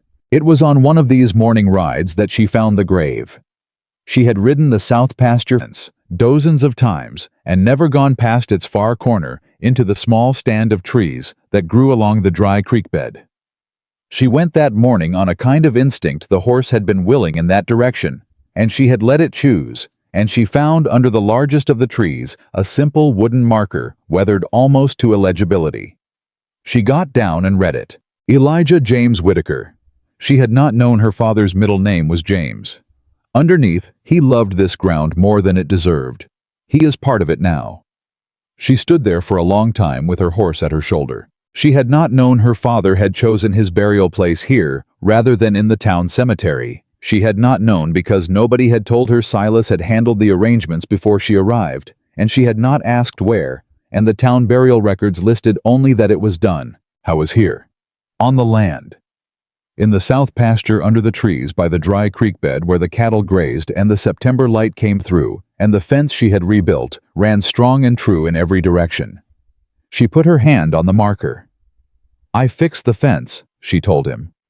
"All of it this time. The corner post, too." The creek bed was dry. The trees moved slightly in the morning air. "I'm staying," she said. "I just wanted you to know that I know you knew I would." She stayed there long enough for the knowledge of it to settle into the right place, and then she got back on her horse and rode home. She did not cry until she was in the barn, unsaddling with no one to see it, and the horse's witness, and she did not cry for long, just enough to let the feeling move through her instead of sitting in her chest, where feelings left too long turned into something harder and less manageable. Then she washed her face at the pump and went to work. Okay. She told Colton about the grave that evening. He had come by to return a tool Silas had lent him, and he stayed at the fence line, the way he often did now, longer than the errand required, which was a habit she had stopped pretending not to notice. She told him simply the way she told him most things. What she had found where what it said. What she had felt standing there. He was quiet for a long moment. "I knew he was there," he said. She looked at him. "You knew. He asked me to oversee it. He didn't want to be in the town cemetery." A pause. "He said he'd spent 30 years becoming part of this land, and it seemed wrong to be buried anywhere else." She felt the rightness of that, and also felt underneath it the particular ache of things that were exactly what they should be, and also a little too late. "Why didn't you tell me?" she asked. "I thought Silas had," he said. "When I realized he hadn't, I wasn't sure." He stopped. "You weren't sure what?" He turned his hat brim in his hands, a gesture she had only seen from him a few times, and she recognized it now as the gesture he made when he was going to say something true that he hadn't entirely prepared for. "I wasn't sure if knowing would make it easier or harder," he said, "to stay. In the beginning when everything was hard, and you didn't have a reason yet that was fully yours. I didn't want you to stay just because your father was in the ground there." She absorbed that. "You were protecting me again," she said. "Yes," he said. "Old habit." "Colton." She looked at him steadily. "I'm not staying because my father is buried there. I'm staying because I chose to. Those are different things." She paused. "But knowing where he is that matters to me. That's mine. Don't decide for me what I'm strong enough to know." He met her gaze. "You're right," he said. "I'm sorry." "Don't apologize," she said. "Just don't do it again." "Yes, ma'am," he said quietly. And the way he said it was different from the way he had said it in the first week's drier, then more formal, a small distance built into it. Now it had none of that. It was just him agreeing with her without the armor. She felt the difference. She thought he did too. The Stockmen's Association meeting was held on the first Thursday of October in the meeting room above the Harrow Creek Saloon, which was a room Amelia had never entered, and was relatively certain no woman in Harrow Creek had entered in its capacity as a meeting space. She arrived with Colton, and she walked in the door with her chin at the level that said she was exactly where she was supposed to be, and did not require anyone's permission to be there. The room had 12 men in it. She knew most of them by sight now. Marcus Reeve, whose hat-tipping she had accepted as an opening. A man named Dudley Pratt, who ran sheep north of town, and was regarded by the cattle operations with the particular wariness that Wyoming cattlemen reserved for sheep operations, but who had always been civil to her in the street. The Garfield brothers, who owned the timber rights on the eastern hills, and had occasionally had business with her father, and Henry Caldwell at the far end of the table, who looked up when she walked in and whose expression went through 3 distinct phases in rapid sequence: surprise, calculation, and something that settled into a careful, watchful neutrality. She took a seat. Nobody said she couldn't. Marcus Reeve said, "Miss Whitaker, glad you're here." 3 other men nodded. 4 said nothing. 2 looked at Caldwell. Caldwell looked at the table. The meeting began. She had prepared for it. Clara had briefed her on the agenda, which had been posted at the general store, and she had read everything she could find about the 2 main items under discussion: water rights along the Northern Creek tributary that affected 6 operations in the county, and a proposed collective arrangement for winter feed purchasing that could lower costs for everyone involved if the right terms could be agreed. She did not speak for the first 30 minutes. She listened, which was what the first 30 minutes required learning: who deferred to whom, who spoke from principle, and who spoke from position, where the actual disagreements were versus the performed ones. The water rights discussion was tangled and showed signs of having been tangled for a while. 2 of the men were talking past each other in a way that suggested the conversation had a history she was not fully in, and the room was losing patience with it. She had been looking at the water rights documentation since Silas had mentioned the tributary issue 3 weeks earlier, and she had read the original territorial survey carefully, the same practice that had served her with the Caldwell dispute. She said, "Excuse me." The room looked at her. She said it clearly and without apology. The original territorial water allocation for that tributary was recorded in 1874, with a priority system based on date of claim, not acreage. If everyone is working from the acreage assumption, that's why this conversation has been going in circles. The 1874 document gives the Reeve claim priority over the 2 eastern operations for summer draw, regardless of their relative size. Silence. Marcus Reeve looked at her. "You've read the 1874 allocation." "I've read everything I could find in the county records," she said. "It seemed worth knowing." The silence shifted from the silence of surprise to the silence of people reconsidering their priors. Reeve said, "Where'd you find that document? I've been trying to locate the 74 allocation for 6 months." "County Records Office in Buffalo," she said. "Garrett has it filed under Territorial Land Administration, not water rights. It's misfiled, but it's there." A man named Aldous, who was one of the 2 whose argument had stalled the room, said, "That changes the whole picture if it's right." "It's right," Colton said from 2 seats down. "I've also read it." The room absorbed this. Caldwell said nothing, but she could feel him recalibrating. By the end of the water rights discussion, the room was using the 1874 framework she had introduced. By the end of the collective feed arrangement discussion, in which she made 2 specific suggestions about bulk purchasing terms that Clara, who had 20 years of supply chain knowledge embedded in her sharp brain, had briefed her on, Marcus Reeve had addressed her directly 4 more times, and 2 other men had started doing the same. She was not welcome the way a member was welcome. She was welcome the way a useful person was welcome, which was provisional and conditional and entirely dependent on whether she remained useful. She understood this. She accepted it not because it was fair, but because it was real, and real things could be worked with. Walking out afterward, Reeve stopped her at the door. "Miss Whitaker," he said. "The next meeting is in December. I hope you'll be back." "I'll be back," she said. He nodded, tipped his hat, that second hat tip, which meant something different from the first, and walked away. Colton was beside her on the stairs going down. "Well," he said. "Well," she agreed. "You were going to tell me you'd read the 1874 document," he said. It was not quite a question. "I was going to tell you when it was relevant," she said. "It became relevant." He looked at her. "You walked in there with that in your pocket the whole time." "I walked in there having done my homework," she said, "the way I do everywhere." He was quiet for a moment as they reached the street. "You're not going to stop surprising me," he said. "Are you?" "Probably not," she agreed. He made that sound again, the one that was almost a laugh. She decided she would spend a considerable amount of energy in the coming years, making sure it happened as often as possible. October moved into November, with the particular inevitability of Wyoming seasons, which did not ask permission and did not arrive gradually, but simply appeared fully formed and certain of themselves. The first hard frost came on a Thursday. By the following Tuesday, there was snow on the high ground.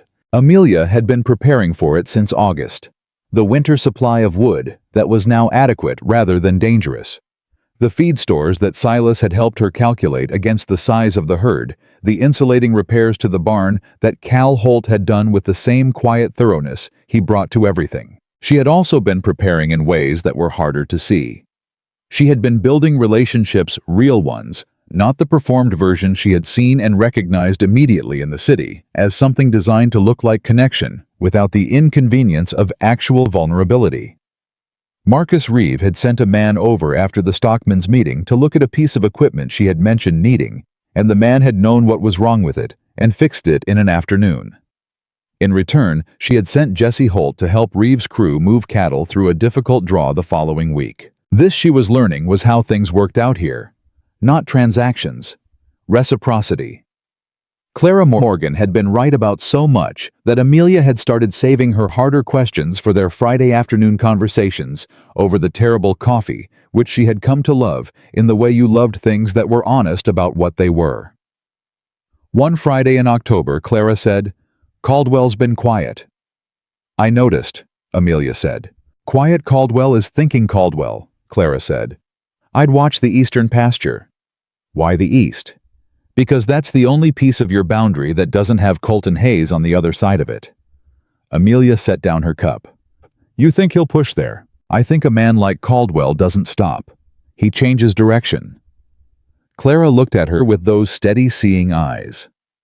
"I also think he knows that Colton Hayes, standing at your fence line, changes the calculation on every boundary he does have access to.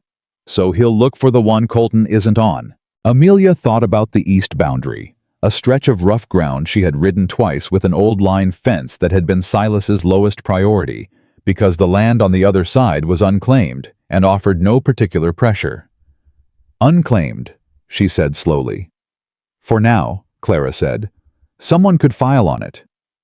Someone could file on it and suddenly be your eastern neighbor instead of empty ground. And if that someone was sympathetic to Caldwell, then your eastern boundary becomes a problem without Colton on the other side of it," Clara finished. "This is how a patient man operates, Amelia. He waits for you to be looking west. Then he comes from the east." Amelia was already making the list in her head. What needed checking? What needed reinforcing? Who she needed to talk to about the filing status of the eastern land. "Thank you," she said. "Don't thank me," Clara said. "Beat him." "I intend to." She brought it to Colton that same evening. He listened the way he always listened, completely, without interrupting, with the quality of attention that made her feel that what she was saying was being genuinely received rather than processed and filed. When she finished, he said, "The eastern parcel follows the old game trail north for about 2 miles, then turns at the rock shelf. You know it. Your father and I talked about it a few times. He wanted to file on it himself, extend his boundary north. He never had the capital free at the right time." He paused. "I looked into it once after he passed. Thought about filing myself, to protect the boundary." She looked at him carefully. "Why didn't you?" He was quiet for a moment. "Because it felt like taking something, even if the intent was to protect it." He met her eyes. "It wasn't mine." "It's not mine yet either," she said. "But it could be." She had checked her accounts that morning, run the numbers twice. "I have enough, barely but enough. If you file immediately, before Caldwell can place a sympathetic buyer on it," she finished, "you'd have a strong case. Contiguous land, prior family interest, established operation." He paused. "I could speak to the land office. I know the man. It would move faster." She considered this, the offer, the implication of it, the care it contained. Colton Hayes, speaking to a land office officer on her behalf, was not a small thing, in a county where his word carried weight that she was still building toward. "Why would you do that?" she asked. Not challenging, genuinely asking. He looked at her for a long moment. "Because your success here benefits the whole county," he said. "Because Caldwell acquiring influence on that eastern parcel is bad for everyone, not just you. Because—" He stopped. "Because—" she said quietly. He held her gaze with something in it that was not comfortable and not going away, and had been building since a June morning when she drove a fence post 3 inches into the ground and told him she'd see him around. "Because I care what happens to you," he said. "Not to this ranch. To you." She was quiet. "I know," she said. "I know that, Colton. I'm not built for saying things directly unless I work up to it. You're saying it directly now." "I'm trying." He exhaled a rare, unguarded sound. "I spent a long time after Catherine deciding that caring about someone was a thing you did carefully, at a distance, so that when they left the leaving was survivable. And now," he looked at her across the fence line. Always this fence line, she thought. Always this particular strip of ground that divided his land from hers, and kept them in that specific relationship of adjacency, close enough to matter and separate enough to be safe. "Now I think," he said slowly, "that doing it carefully at a distance is just a different way of making sure nothing real ever happens. And I'm tired of being careful in ways that cost me things." The wind moved between them. "What do you want to happen?" she asked. "I want—" He stopped, started again. "I want to come through that gate instead of stopping at the fence line. I want to sit at your table instead of your yard. I want—" His voice dropped. "I want to stop counting the distance between us like it's a measurement I'm required to maintain." She looked at him for a long, full moment. "Then stop counting it," she said. He opened the gate. He had never come through the gate before. Always the fence line, always that careful distance. But he opened it now and rode through and stopped his horse 6 feet from where she stood, and 6 feet was close enough that she could see the exact expression on his face. The fear in it, and the determination over the top of the fear, and the thing underneath both of those, that was something she recognized, because she had been carrying a version of it herself since August. "I don't want to make a mistake," he said. "With you." "You've already made some," she said. "You survived those. Those were smaller." "This is only big if it works," she said. "If it doesn't work, it's just another thing that was tried on a November evening and didn't come out right. That happens." She paused. "But Colton, it's going to work." He looked at her. "How do you know?" he asked. "Because we're both already in it," she said. "We've been in it for months. This is just the part where we stop pretending we're not." The November air was cold, and the first stars were beginning, and her cattle were in the pasture where her father was buried, and the fence she had built was strong, and the land under her feet was hers and real and permanent. He reached out and took her hand. The scarred one, the one with the wire cut that had healed into a thin line, she would carry the rest of her life, and held it with a gentleness that she had not expected from those particular hands, and which moved her in a way she felt all the way through. "All right," he said quietly. "All right," she agreed. He spoke to the land office the following morning. The filing for the eastern parcel was processed in 4 days, which Garrett at the records office later told her was unusually fast, and she suspected that Colton's conversation with the land officer had more to do with that than the merits of the filing alone. And she decided she was at peace with that, because accepting help when it was offered in good faith was not weakness, it was sense. The parcel was hers on the 14th of November. Caldwell's man arrived at the land office the following Monday to inquire about filing on the same parcel, and was informed that it had already been claimed. She heard about it from Clara, who heard it from Garrett, who apparently found it satisfying enough to mention to the first person he trusted. She did not celebrate. She filed the paperwork, updated her records, and rode the new boundary line on a clear November morning, with Silas at her shoulder, pointing out the landmarks she would need to know. But when she passed the eastern marker on her way back, a carved post at the corner of her expanded boundary, new and solid in the frost-hardened ground. She stopped and looked at it for a long moment. Then she reached into her saddlebag and pulled out the small carving tool she had been carrying since she found her father's grave marker, and she carved into the post below the boundary notation in plain letters, ARW. She stayed. She put the tool away and rode home. The winter that had taken 2 other hard seasons to build came down fully in December, and it was brutal, the way Wyoming winters were brutal, not dramatically, not with a single catastrophic event, but steadily day after day, cold piling on cold, until the cold was simply the condition of the world, and everything was organized around managing it. Amelia managed it. She had the wood. She had the feed. She had a barn that held heat, and a house that didn't leak, and 2 brothers who showed up before they were asked, and a foreman who had given her 30 years of knowledge in 6 months because she had asked for it and paid attention. She lost 2 calves in January. A bad night temperatures that fell to places her thermometer barely measured, and she and Cal were up all night trying to save them, and saved neither. She buried them the next morning in the frozen ground with the matter-of-fact grief of someone who had learned that loss was part of the work, and that letting it be larger than it was did not honor it. She wrote it in her ledger. She moved on. Colton came through the gate now. This had become the most significant change of winter, not dramatic, not announced, but real and daily.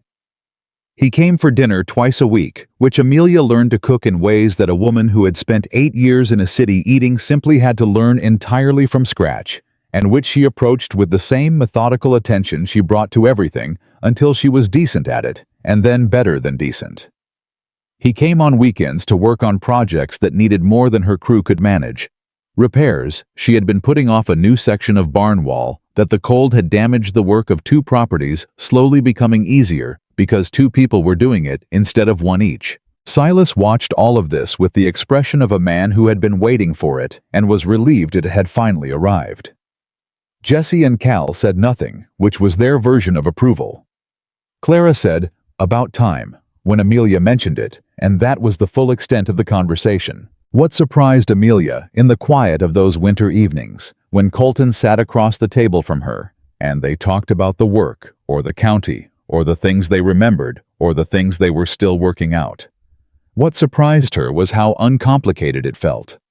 She had expected complication, had expected the weight of 2 people's histories and damages and carefully maintained defenses to make something difficult. Instead, it felt like the fence work, like something that had been needing to be done for a while, and now that it was being done properly, and with the right tools, and enough time was turning out to be solid and useful, and a great deal better than the temporary measures that had been substituting for it. One night in February, with the cold absolute outside, and the lamp between them, and the remnants of dinner on the table, Colton said, "I've been thinking about what you said, about not being Catherine."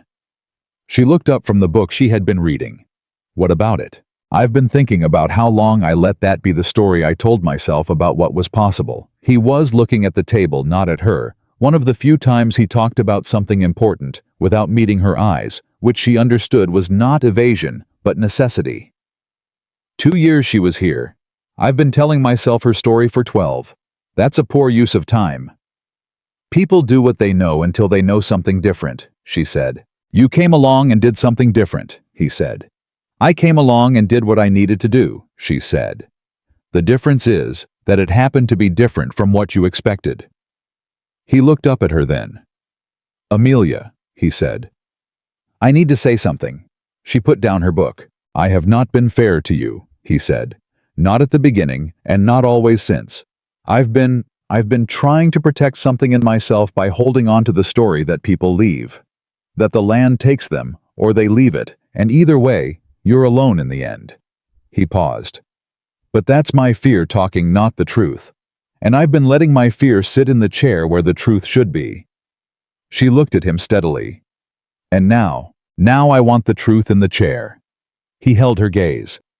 The truth is that I have not been this certain about anything since I filed on this land at 22 years old and knew the way. You know some things all the way through without being able to explain it, that this was where I was meant to be. He paused. That's how I know this. The lamp between them. The cold outside. The cattle in the pasture alive and fed, and hers. "Colton Hayes," she said quietly. "That is the best thing you've ever said to me." "It's the truest thing I've ever said," he said. She reached across the table and put her hand over his. Her scarred hand, the fence wire hand, the hand that had driven posts and swung axes and learned to work and hold on, and he turned his over and held it, and they sat like that in the lamplight with the Wyoming winter around them, and something entirely real between them that had been built the way good fences were built, post by post and wire by wire, in all weathers, with care and time, and the willingness to do it right. Outside the snow fell. Inside something that had been a long time coming was finally fully home. The snow melted in March, the way it always melted in Wyoming, not gently, not gradually, but all at once, like the land had been holding its breath for 4 months, and finally exhaled. The creeks ran fast and loud.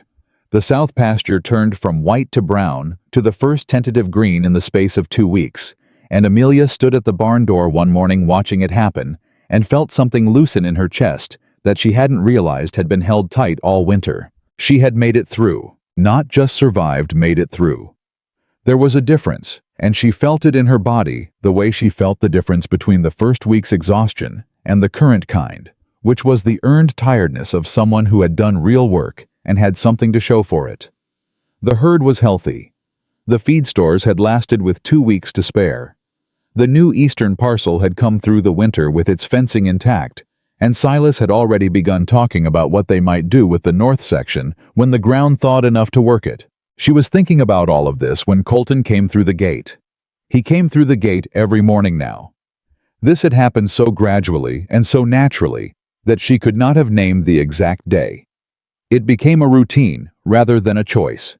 It had simply evolved the way most real things evolved, from intention into habit, into something she would have noticed the absence of the way she would notice the absence of light. He stopped beside her at the barn door and looked at the south pasture with the same eye she had learned to use, reading the land, reading the season, reading what was needed. "Good winter," he said. "Good winter," she agreed. "Herd came through well. Better than I projected in October." He glanced at her. "What did you project in October?" 3 to 5% losses. We lost 2 calves in January. That's under 2%. I was quiet for a moment. "Your father lost 8% his last good winter." "I know," she said. "Silas told me." Another quiet moment. The creek sound in the distance. The first birds that had come back making themselves known. "You're going to be all right," he said. Not a question. Not even reassurance exactly. Just a plain statement of what he had observed, offered the way he offered everything directly, without embellishment, as a fact that existed whether or not anyone said it. She looked at him. "I've been all right," she said. "I was all right in June when you thought I wouldn't be." "Yes," he said. "You were." He paused. "I was wrong about that." "You've said so before." "I'll probably say it a few more times before I'm done," he said. "It seems like the kind of thing worth saying until it's fully said." She turned back to the pasture. Something moved in her, quiet and warm and certain, the way the best feelings were certain without performance or anxiety. "Colton," she said. "Yes." "What are we doing?" He was quiet for a moment. That was long enough to mean he was answering honestly rather than quickly. "I think we're doing what people do when they've decided on each other," he said. "Slowly, because we're both the kind of people who do things slowly when they matter."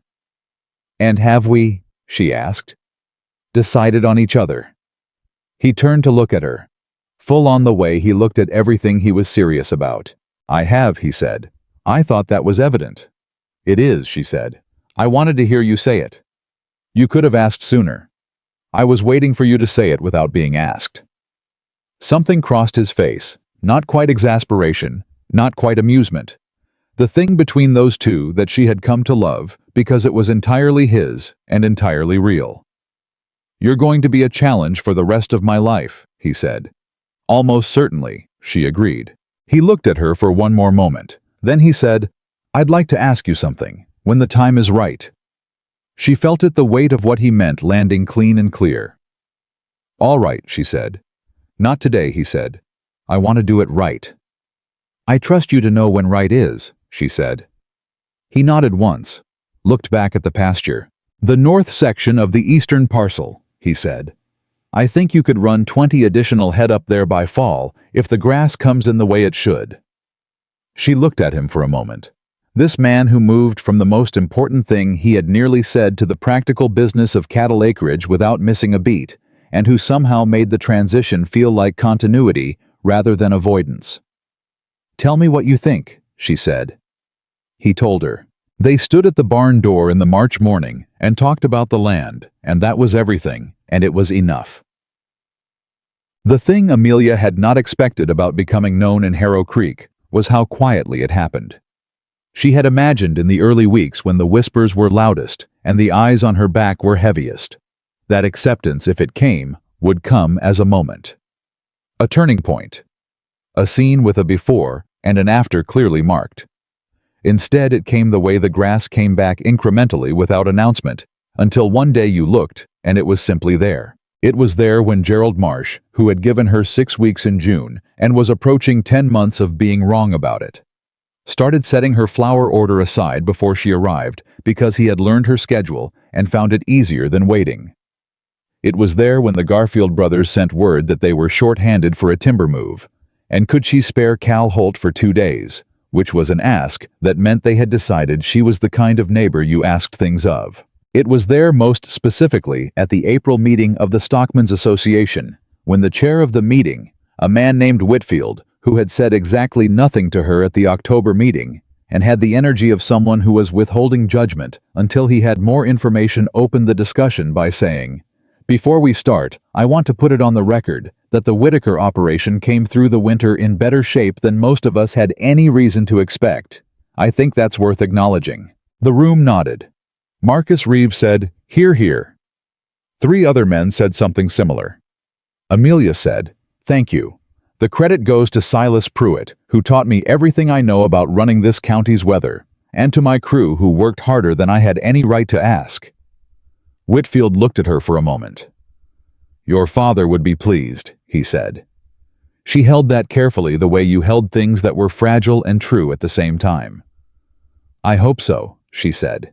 The meeting went on. She spoke 4 times, was listened to all 4 times, and left with 2 new agreements that would benefit the ranch through summer. Colton walked out beside her and said nothing until they reached the street. Then he said, "Whitfield has not said a kind word about any rancher's operation in the 15 years I've attended that meeting." "Maybe he's softening in his old age," she said. "He's 53. Then maybe," she said, "the standard for what's remarkable has changed." Colton looked at her sideways. "You are entirely too satisfied with yourself right now." "I am appropriately satisfied," she said. "There's a difference."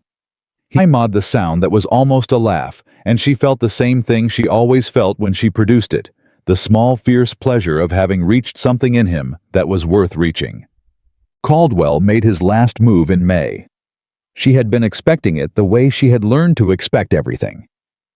Caldwell did not with dread, but with the steady preparedness of someone who had studied her opponent and knew that patient men did not stop, they regrouped. What she had not expected was the form it took.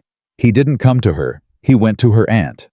Her Aunt Margaret, who lived in Philadelphia, and who had raised Amelia from 11 years old with a combination of genuine care and a constant low-level certainty that Amelia's choices were slightly wrong, received a letter from a Mr. Henry Caldwell of Harrow Creek, Wyoming territory in the 2nd week of May. The letter expressed with careful and lawyerly sympathy his concern for the well-being of her niece, who was attempting to operate a struggling cattle ranch under difficult conditions in an environment poorly suited to a young woman of her background, and who might benefit from the influence of family in reconsidering her situation before the coming summer's challenges made her position untenable. Margaret wrote to Amelia immediately. Amelia read the letter at the kitchen table on a Tuesday morning with Silas in the doorway, and Colton, who had arrived for their usual morning, standing behind her reading over her shoulder. She read it all the way through. Then she set it down. "He found my family," she said. "He's been patient and thorough," Colton said. His voice was carefully even, which she had learned meant he was considerably more angry than he was showing. My aunt will be worried, Amelia said. She worries about me the way she's always worried about me, sincerely and slightly to the left of accurately. She paused. She'll want me to come home. Will you? Silas asked. She looked at him. Silas, just asking. No, she said. I will not. She picked up the letter again and then put it back down. But I need to answer her in a way that she understands and believes.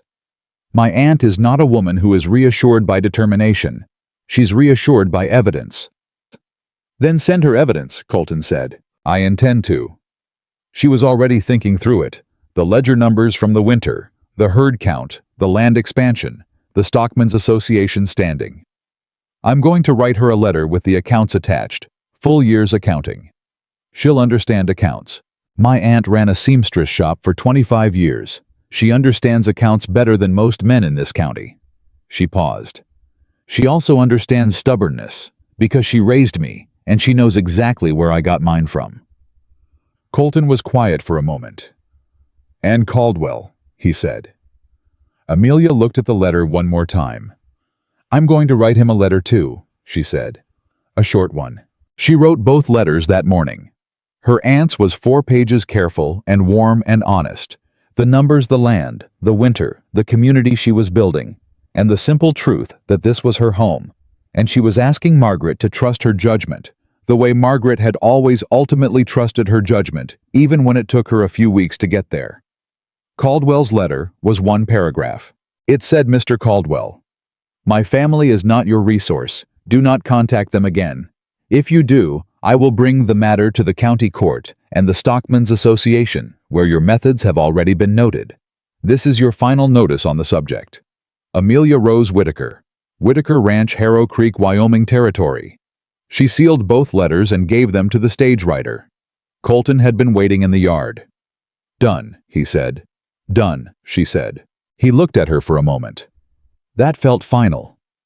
It is final, she said. He has no more moves that I haven't already prepared for. She looked at him steadily. He tried the land. He tried the law. He tried the county. He tried my family. Everything he had, I answered. She paused. He's out of ammunition. Colton was quiet for a moment. Then, he could try again. In a year, 2 years, when something else comes up. Then I'll answer that too, she said. I'm not going anywhere. He looked at her with the expression she had learned to read, as the one he wore when he was feeling something too large for his usual careful vocabulary. No, he said softly. You're not. Her aunt's letter came back in 3 weeks. Margaret Whitaker Cross was 61 years old and had spent 4 decades being the practical one, the careful one, the one who thought about consequences before they arrived. She had raised Amelia with exactly those qualities, with the result that Amelia was excellent at consequences and deeply stubborn about her own conclusions, which Margaret had always considered a mixed outcome of her parenting. The letter said, Your numbers are sound. Your reasoning is your father's, which I mean as the highest possible compliment. I do not understand why you would choose that life. But I have come to accept that understanding you has never been a prerequisite for trusting you. Be careful. Be well. Write more often. Aunt Margaret. At the bottom, in smaller writing. The man Caldwell's letter was poorly written, and his sincerity was obviously performed. I did not find him convincing. I find you convincing. That has always been the case. Amelia read the letter twice, then held it against her chest for a moment. Then she put it in the strong box next to the deed and the 1871 survey and the Eastern parcel filing and all the other documents that were the evidence of a life being built. Colton asked her on a Saturday in June. 1 year almost to the day from when she had first ridden over the hill and seen her father's land spread out below her and said, All right, Papa, I'm here. He did not make a production of it. She would have been suspicious of a production, would have felt the gap between the gesture and the man, the way you felt the gap when something was performed rather than true. Instead, they had spent the morning working a shared project on the north fence of the eastern parcel, the section they had been planning since March. Hard physical work in the June heat, the kind they had done together dozens of times now, the comfortable rhythm of two people who had learned each other's working pace and no longer needed to negotiate it. They stopped for water at mid-morning, sitting on the fence rail in the way they had fallen into the habit of doing side by side, looking at the land, talking or not talking as the moment required. He said, "A year ago today." She knew immediately what he meant. "You remembered the date." "I remember everything about that morning," he said. "You with your hands around that fence post and your sleeves rolled up and your hair coming loose in the wind." He paused. "I told you this land wasn't suited to your situation. I need you to know I have been sorry for that every single day since." "I know you have," she said. "You've shown it." "I want to keep showing it," he said. "For the rest of my life if you'll let me." She turned to look at him. I was not looking at the land. He was looking at her the way he had looked at her from the very beginning, directly, fully, without the hedging and sliding away that most people defaulted to when they weren't sure of their welcome. He was sure of his welcome. He knew her well enough now to be sure. "Amelia Rose Whitaker," he said, "I would like to ask you to marry me. Not because I need someone to run the land beside me, though I believe you would do it better than anyone. Not because I'm lonely, though I was before you came. But because you are the most honest, most capable, most infuriating, and most remarkable person I have encountered in 38 years of living. And I would like to spend the rest of those years in the position of having been wrong about you and being grateful for it every single day." She looked at him for a long moment. "That," she said, "is the second best thing you've ever said to me." "What was the first?" "When you said doing it carefully at a distance is just a way of making sure nothing real ever happens," she said, "and that you were tired of being careful in ways that cost you things." He looked at her. "You remember the exact words." "I told you," she said. "I'm a woman who pays attention." He waited. She let him wait for exactly one breath. Not to be unkind, but because the moment deserved to be fully inhabited, not rushed past. "Yes," she said. "Of course, yes." He reached into his shirt pocket and produced a ring, simple gold, a small stone that caught the June light, and she noticed that his hand was not entirely steady, which she found more moving than any steady-handed performance could have been. She held out her left hand. The scarred one. The fence wire hand. He put the ring on it. She looked at it for a moment, the ring on that particular hand on the particular finger over the particular scar. There was something right about it that she couldn't have designed and wouldn't have wanted to. "Where did you get it?" she asked. "It was my mother's," he said. "She left it to me with the instruction that I should give it to someone who deserved it. I held it for 12 years. He paused. I was starting to think I'd made a mistake in her estimation. "You didn't," she said. "You just hadn't met me yet." He made the sound that was a laugh, fully this time, not almost. She felt it the way she always felt it, as a small victory of the most satisfying kind. "No," he agreed. "I hadn't."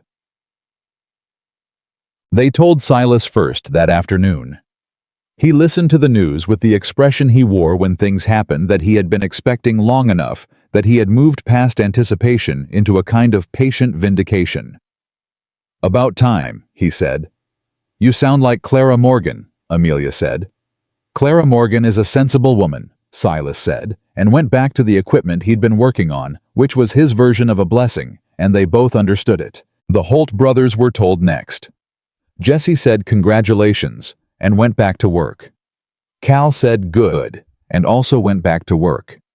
It was the most effusive she had ever seen either of them, and she was genuinely touched. Clara Morgan. When they went to the dry goods store together, which was new and public and deliberate, said, "I have been waiting since August to say this," and then said nothing. Just set 2 cups of terrible coffee on this counter and raised her own in what was unmistakably a toast. Amelia drank it and felt that she would probably drink Clara's terrible coffee for the rest of her life and be glad of it every time. Marcus Reeve heard it at the stockmen's meeting in July and shook Colton's hand and said to Amelia, "Your father would have approved of this match, Miss Whitaker. Colton Hayes is the most decent man in this county." Then he looked at Colton. "Don't make me regret saying that." "I'll do my best," Colton said. "She'll keep you honest." Reeve said, looking at Amelia, with something that had become over the year very close to genuine respect. I've noticed that about her. I've noticed it too, Colton said. Amelia looked between them with the particular feeling of a woman who has been talked about and is not entirely displeased about it. I'm standing right here, she said. Yes, ma'am, said both men, which was the most agreement she had ever seen between them on anything. Caldwell came one more time. She had not expected it, had believed her letter was the end of it, had believed him out of moves, and she was right about the moves but wrong about the man who was not. It turned out capable of absorbing the loss of this particular contest without saying something to mark it. He came alone. No buggy, no men behind him. Just Caldwell on his horse, arriving at her fence line on a Thursday morning in August, looking older than he had the previous summer, in a way that loss tended to produce in men who were not accustomed to it. She came out of the barn and stood in the yard and waited. I heard you're to be married, he said. That's right, she said. I was quiet for a moment. Hayes is a good man, he said, and the admission seemed to cost him something, but he made it cleanly without qualification. He is, she agreed. Another silence. I underestimated you, he said. Yes, she said. You did. I'd like to say, he stopped. I'd like to say that it was only about the land, that it was business. But, she said. He looked at the ranch, the solid fence line, the healthy cattle in the pasture, the new barn section that had replaced the damaged wall. The whole operation that had come in 1 year from struggling to sound. But I don't think I was honest about my reasons, he said. I saw a young woman who didn't look like what I thought a rancher should look like. And I decided what was possible for her before she had the chance to show me. He paused. That was wrong. I've done it before, and I was wrong those times too, but I didn't have someone to show me clearly until now. She looked at him for a long moment. Mr. Caldwell, she said. I appreciate that. I do. She paused. I'm not going to tell you it's forgotten, because I'm not built that way. But I'll tell you that I don't carry grudges into the future any longer than they're useful. They're heavy, and they slow you down. He looked at her. Your father said something like that to me once, he said. I told you, she said. I take after him. He sat with that for a moment. Then he straightened. I'll trouble you no further, Miss Whitaker, he said. Mrs. Hayes come October, she said. Something moved in his face, surprise, and then something slower and harder to name. Mrs. Hayes, he said. Good day. He turned his horse and rode north, and she watched him go, and when he disappeared over the hill, she turned and walked back to the barn where Colton was waiting with a question on his face. Caldwell, she said. I know. I saw. He paused. What did he say? He said he underestimated me. Better late than not at all. That's what I thought. She picked up the tool she had set down when she went out. He said you were a good man. Did he? I agreed with him. Colton was quiet for a moment.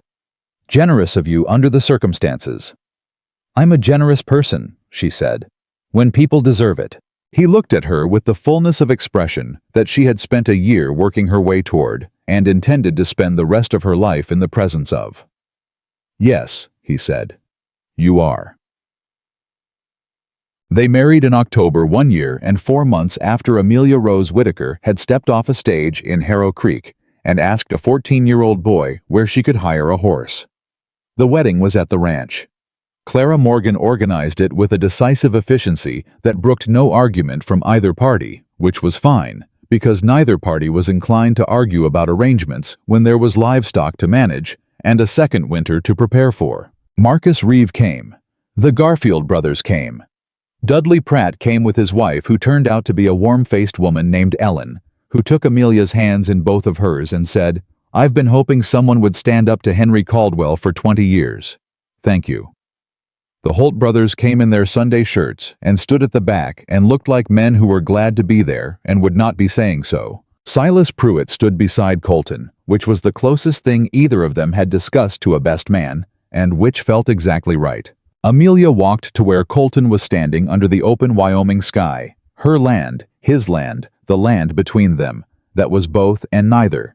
and she carried no flowers because she was not a flowers-carrying woman, and they both knew it, and she wore a dress that was new and well-made and suited to her exactly as she was, and she held her left hand steady, the scarred hand, the ring-wearing hand, the hand that had learned to drive fence posts and swing axes and hold on. The Reverend from Harrow Creek said what Reverend said.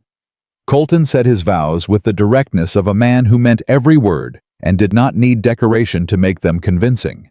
Amelia said hers the same way. When it was done, Colton took her face in both his hands and looked at her for one long, full moment before he kissed her. Looked at her the way he had always looked at things. He was serious about completely and without reservation. And then the small crowd made the sounds that small crowds make at such moments, and Silas allowed himself a single slow nod that was worth more than anyone else's applause. Later, when the guests had gone and the evening had come down and they stood together on the porch of the house that was hers and had always been hers and was now theirs, Colton said, "A year ago I rode to this fence line to send you away."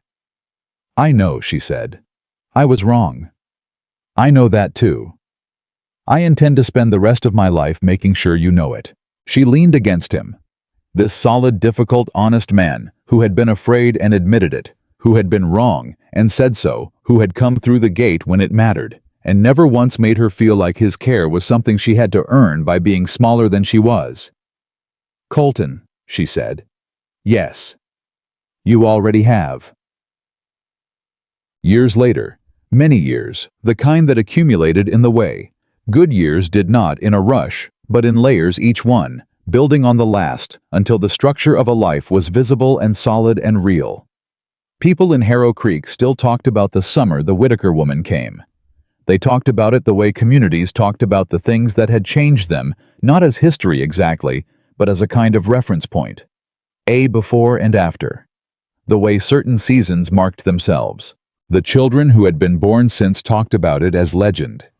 The people who had been there talked about it the way they talked about storms that had come through and remade the landscape with a combination of respect and the particular pride of those who had witnessed something. Some of them admitted they had been wrong. Gerald Marsh admitted it once in public at a stockman's meeting, and it was so unexpected that Marcus Reeve wrote it down. Some of them never admitted it, but changed their behavior in ways that amounted to the same thing. Henry Caldwell lived another 12 years and never made another move against the Whitaker Ranch or against any woman rancher in the county, and people credited different things for this change, and nobody knew for certain which of them was right. Clara Morgan lived 20 more years and never served better coffee, and Amelia drank it every Friday until Clara was gone, and thought of her every time she made her own, which was never as good and was perfect for exactly that reason. Silas Pruitt retired when he was ready, and not before, and on the day he did. Amelia shook his hand and said, "Everything I know about this land I learned from you." And Silas said, "No, Miss Whitaker," and paused and said, "You learned it from the land. I just told you where to look." Jesse and Cal Holt stayed on at the ranch for 11 years, and then Jesse bought his own operation, 2 counties north, and Cal stayed on as foreman when Silas retired. And both of them came back every October regular as the season, and ate at the table where Amelia and Colton ate, and talked about the work. The ranch grew. Not extravagantly, not all at once, but steadily, the way things grew when they were tended by people who understood that the land asked for patience above all other things. The eastern parcel came into full use by the 3rd year. A second barn went up in the 5th. The fence lines were at all times the best maintained in the county, and this was not a coincidence. On the 10th anniversary of her arrival, Amelia rode the south pasture fence line in the early morning, the way she still did. The habit had never left her. The morning ride, the thinking time, the conversation with the land that she had been having since her first days. She stopped at the tree by the dry creek bed and put her hand on her father's marker, which she had replaced twice now, as the wood weathered always with the same words. She had added a line the second time. "He loved this ground more than it deserved. He is part of it now. His daughter stayed. She is part of it too." She stood there for a moment in the October morning, with the light coming in low, and the cattle moving in the distance, and the sound of the creek, which was running again because it had been a wet September. Then she heard a horse. She knew before she turned. Colton pulled up beside her and looked at the marker. 10 years today, he said. 10 years, she agreed. I was quiet for a moment. You know what I think about when I think about that first morning? What? I think about how close I came to saying the wrong thing, he said. The thing that would have made you angrier than the right kind of angry. Something that would have made you want to prove me wrong in a way that didn't leave room for anything else. He paused. I almost didn't say it the way I said it. She looked at him. What would you have said? Something worse, he said. Something that left no opening. He shook his head. I was thinking about Catherine, about all the reasons it couldn't work, about protecting myself. And somewhere in all of that I managed to say something honest, instead of just self-protective, and you answered it honestly, and... He gestured a single motion that encompassed everything around them. All of this. She looked at the land, her land, their land, the land her father had loved, and she had chosen, and they had built together post by post, and season by season. You know what I thought, she said, when you rode up that first morning. What? I thought this man has already decided what I am. She paused. And then I thought he's going to find out he's wrong, and that is going to be interesting. Colton looked at her. You were never afraid, he said. I was afraid all the time, she said. I was afraid every single day for the first 6 months.